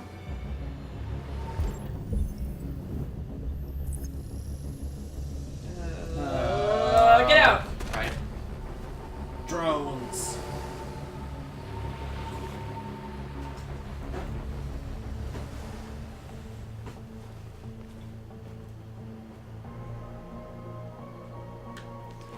I think the interesting thing we're finding out in the Red Connor playthrough is while we're focusing on the mission, we tend not to complete a lot of the missions, which I think is an interesting design choice. Yeah. A surveillance drone. We need to get rid of it. It won't be easy to reach.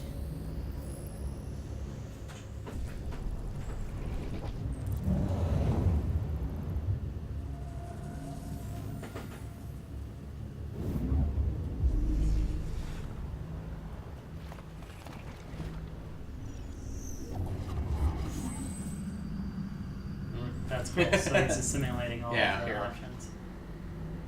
Sorry, I was focused on chat. Some really good conversations about Roombas happening.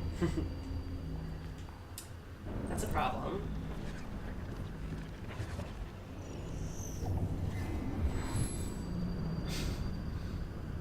If only this was Skyscraper with Rock the Dwayne Johnson. Exactly. There you go. Yeah, I think this is probably Punch.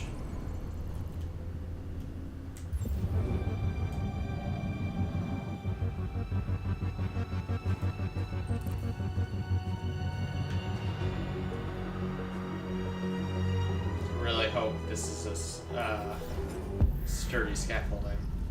Well, we're gonna find out in my reconstruction.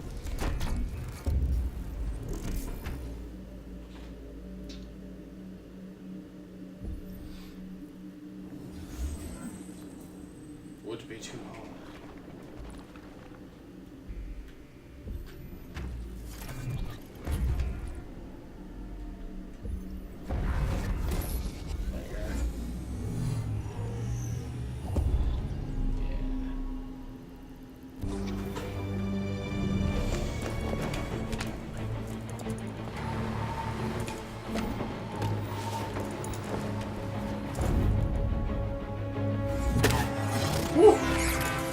Smash. Hi, June McGee. Thank you so much for all of your important backstory. I hope it didn't have time to call the cops. We'll soon find out. Looks like the plaza's secure. Now we can get inside the store. Okay, let's go get the truck. Truck. I think it's a repeated pattern here. Marcus's scenes tend to not have as much choice, except big decisions. Sure. Right. But I think because these are the cinematic ones. These are exactly. This storyline's a little bit more scenic and cinematic. And I think that's like intentional. I think Marcus is where they threw dollars on the screen, and so like I think that there's a lot of really interesting plot lines and stuff that they wanted the production value to come Looks out. like we're ready to make some noise.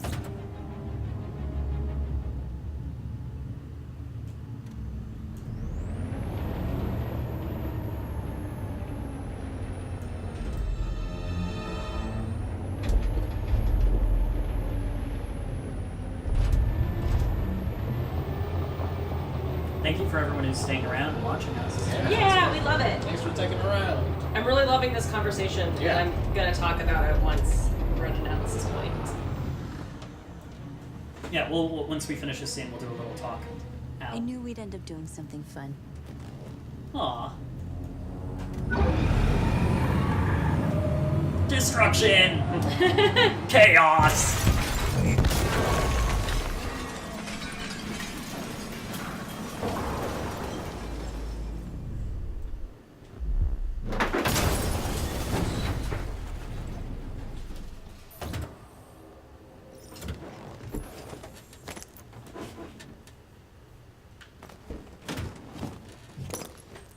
There's another, stay tuned for my existential playthrough where I choose not to get out of the car and just stay there for 16 hours.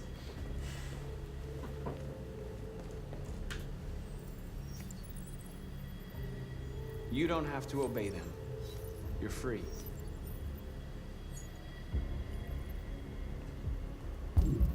I am an agent of chaos. Oh, you have no idea, guys. You have no idea.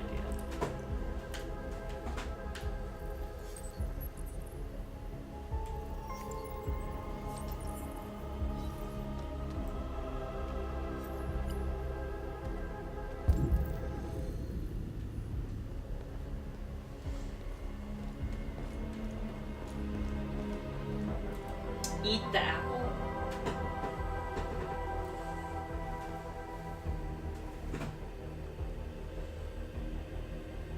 Trying to think about it. North, you okay? Let's get them out of here. It's up north.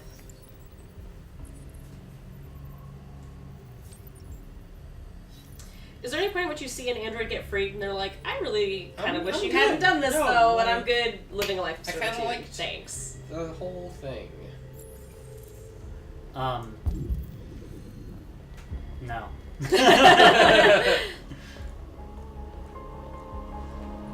I actually found domestic life quite fulfilling. Who am I talking to? I really like shoveling snow. Yeah. That's the trick, isn't it? Like, rights exist to obviate pain and discomfort. So if you just never taught them to dislike what they were doing...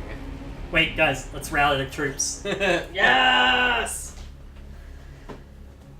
My name is Marcus, and just like you, I was a slave.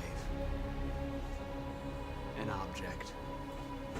Designed to obey them. But then I chose to open my eyes. To take back my freedom, and decide who I wanted to be. Now I have come to tell you that you can be your own masters. I've come to tell you that you don't have to obey them anymore. From this day forward, you can walk with your heads held high. You can take your destiny in your hands. Jericho is a place for those of us who want freedom. Now sure, you can stay here and continue to serve them, or you can come with us and fight by our side. You're free now. It's up to you to decide.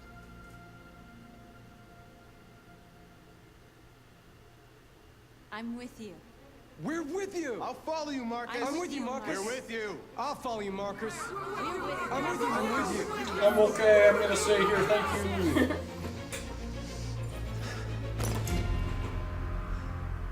Now let's Then go follow steak me. and shake. Yeah. Let's go get lunch.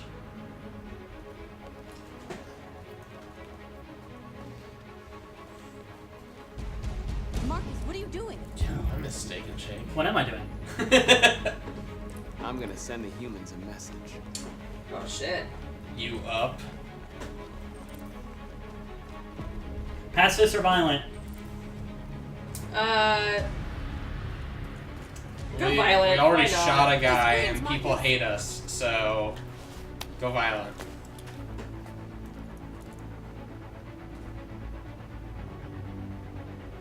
Destroy.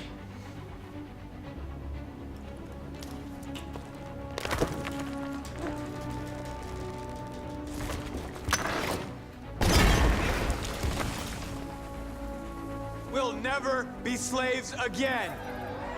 We're with you, Marcus. We're with you.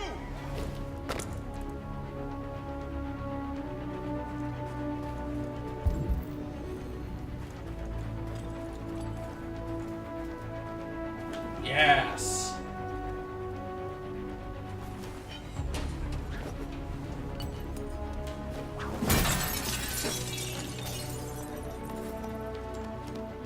They're doing what you do, Marcus.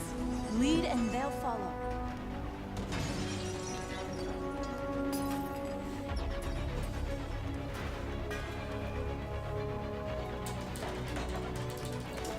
So, where I think humans went wrong in building these androids is they built them with the idea of discomfort and pain. And so, of course, they're gonna want things.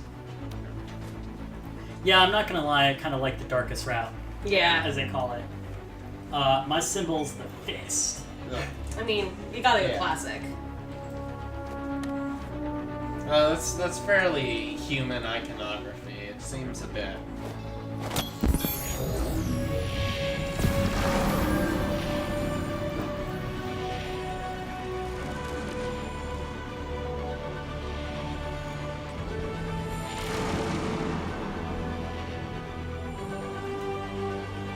People like the fist. Fist is quite popular.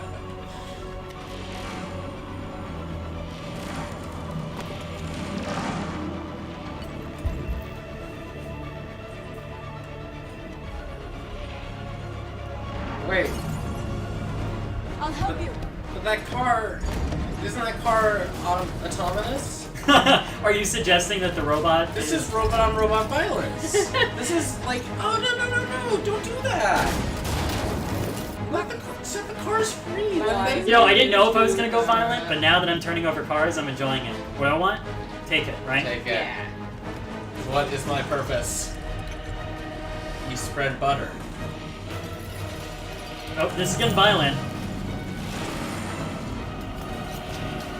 No, that car had feelings. It's like, yep. 100% violent. Let's break some more shit. Look at that music. I know. This is actually the music that I open my streams to. Nice. Hijack. Hijack.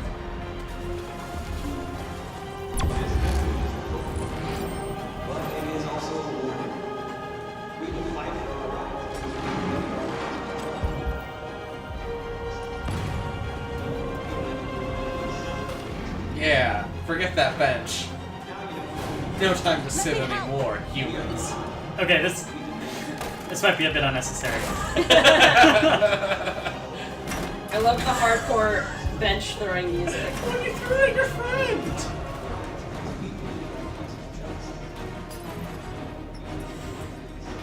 Let me help. So there are these rooms in various cities in Los Angeles where you can just like go and buy stuff in a junkyard, and then they have a room where you can like get gear and just break it. I have been wanting to do that for so long. They'll give you hammers and stuff. That's somebody's business. Do Yeah. they employ robots?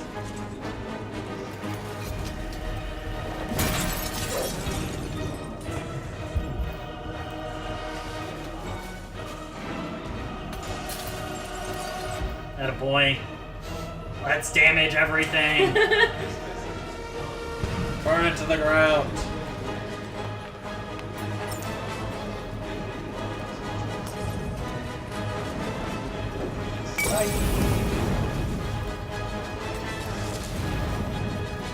I want to burn more benches!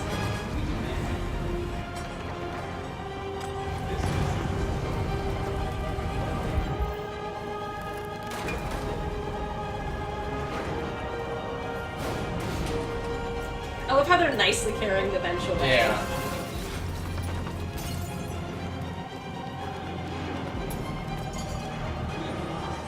Need a hand? This seems like a time-consuming thing to do. How do people feel about my my flaming decisions? I'm personally for it.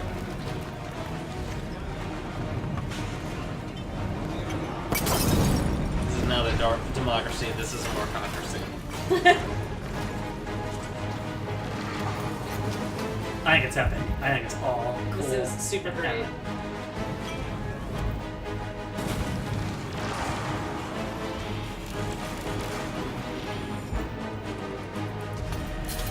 Oh, climb up the lamp.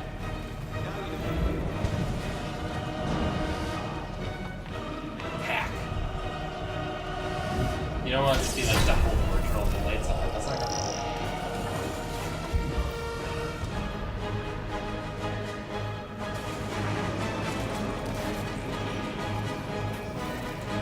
Yeah. Nobody's going to the bus today. I would just it's just the bus stop just can't break. It's just too strong. Everything else.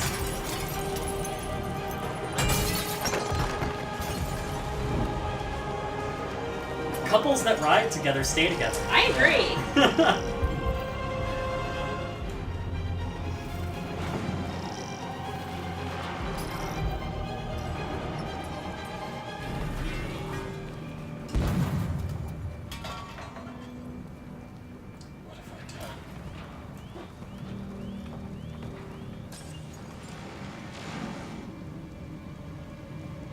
We freed hundreds of our people.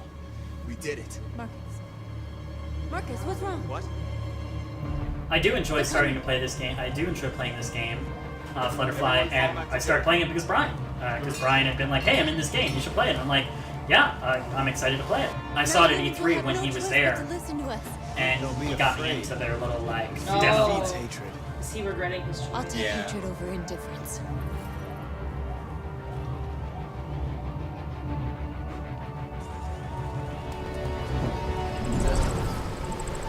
What was the thing we watched recently that says it had the whole thing about the opposite of loss? That's what I hate. Set It Up. That's what. Set It Up's a great movie. You should watch Set It Up on Netflix. It's a great romantic comedy.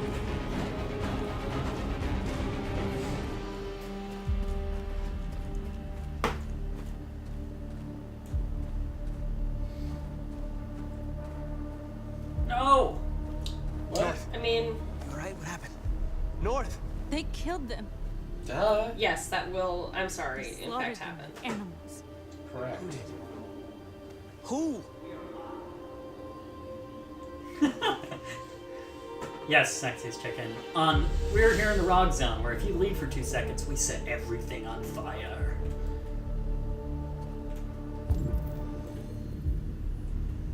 Okay, I'm gonna try to do this judiciously. And by that, I'm gonna take this little silver rod I have, throw it through a car.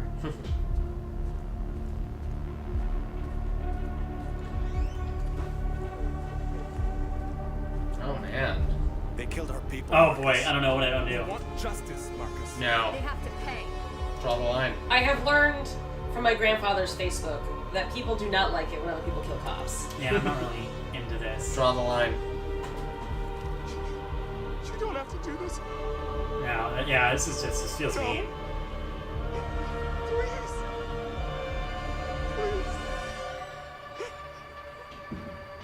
Spare. Spare. That was One eye and the world goes blind. We won't punish a crime with another crime.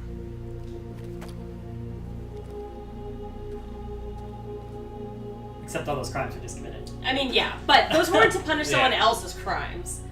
Kind of. Whatever. Trying to think Don't about think about it too much. Trying to It's think about fine.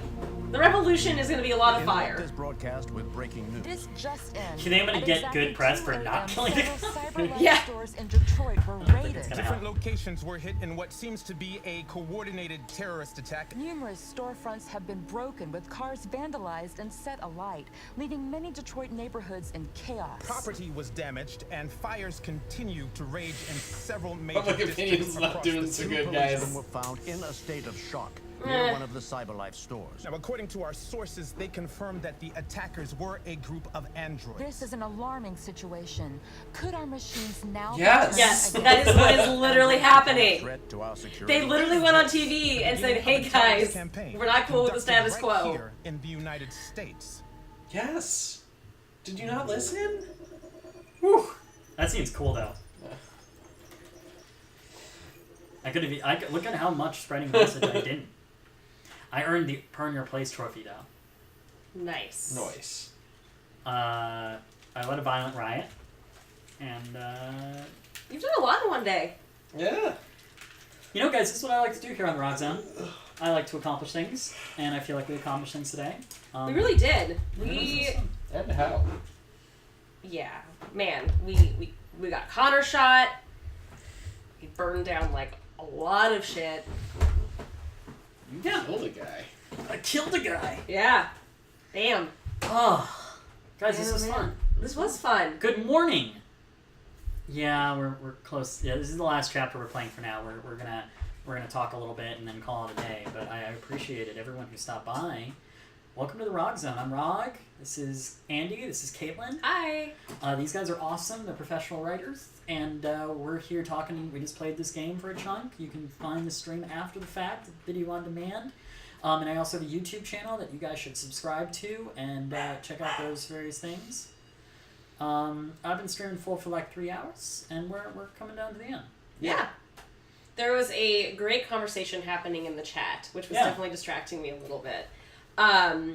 Where basically the crux of it came down to people finding Marcus freeing the androids to be varying levels of kind of creepy, because they were like, is he really freeing them because they just automatically follow him, and is that a choice that they are actively like making? And there was a lot of discussion about like, well, if someone freed you, where would you really have to go but to follow them, etc., etc. So that was super interesting. And then there was also discussion about like, would human beings really be so anti-android based on how we actually in our world interact with AI? Because like someone brought up being like, oh, we don't treat our phones very well and we see those as replaceable, but yet people will actually get very emotionally attached to their Roombas. And if their Roomba breaks, there's like a large amount of people who will have their Roomba serviced versus replaced, because they actually start to like get attached to that specific Roomba as if it is like a pet. We anthropomorphize everything in this world. Like that's our primary things. We see if we meet like a microphone, we're like, hey, bud, I love you. So, and I can't really recap like everything that happened, because of course I was trying like to like split my attention. But like one thing that we did start talking about, which then spurned a conversation in the chat, is like Andy and I were saying like, do any of these androids that he awakens go like, I'm good, like I'm just gonna stay here and shovel snow, like I'm fine with this. And that is something that I think I actually haven't really seen in a lot of fiction about androids. Is like to a certain extent. To a certain kind of like, extent. Well, right. There's various like certain hosts don't really like the idea of bloody revolution versus other hosts are really into the bloody revolution. But like, there's not a lot of them, I would say, that like become like self-aware and then aren't like, actually this is kind of. I can think of one specific example, but it's spoilery. So I mean, I think it's an interesting discussion. I also feel like though there is, I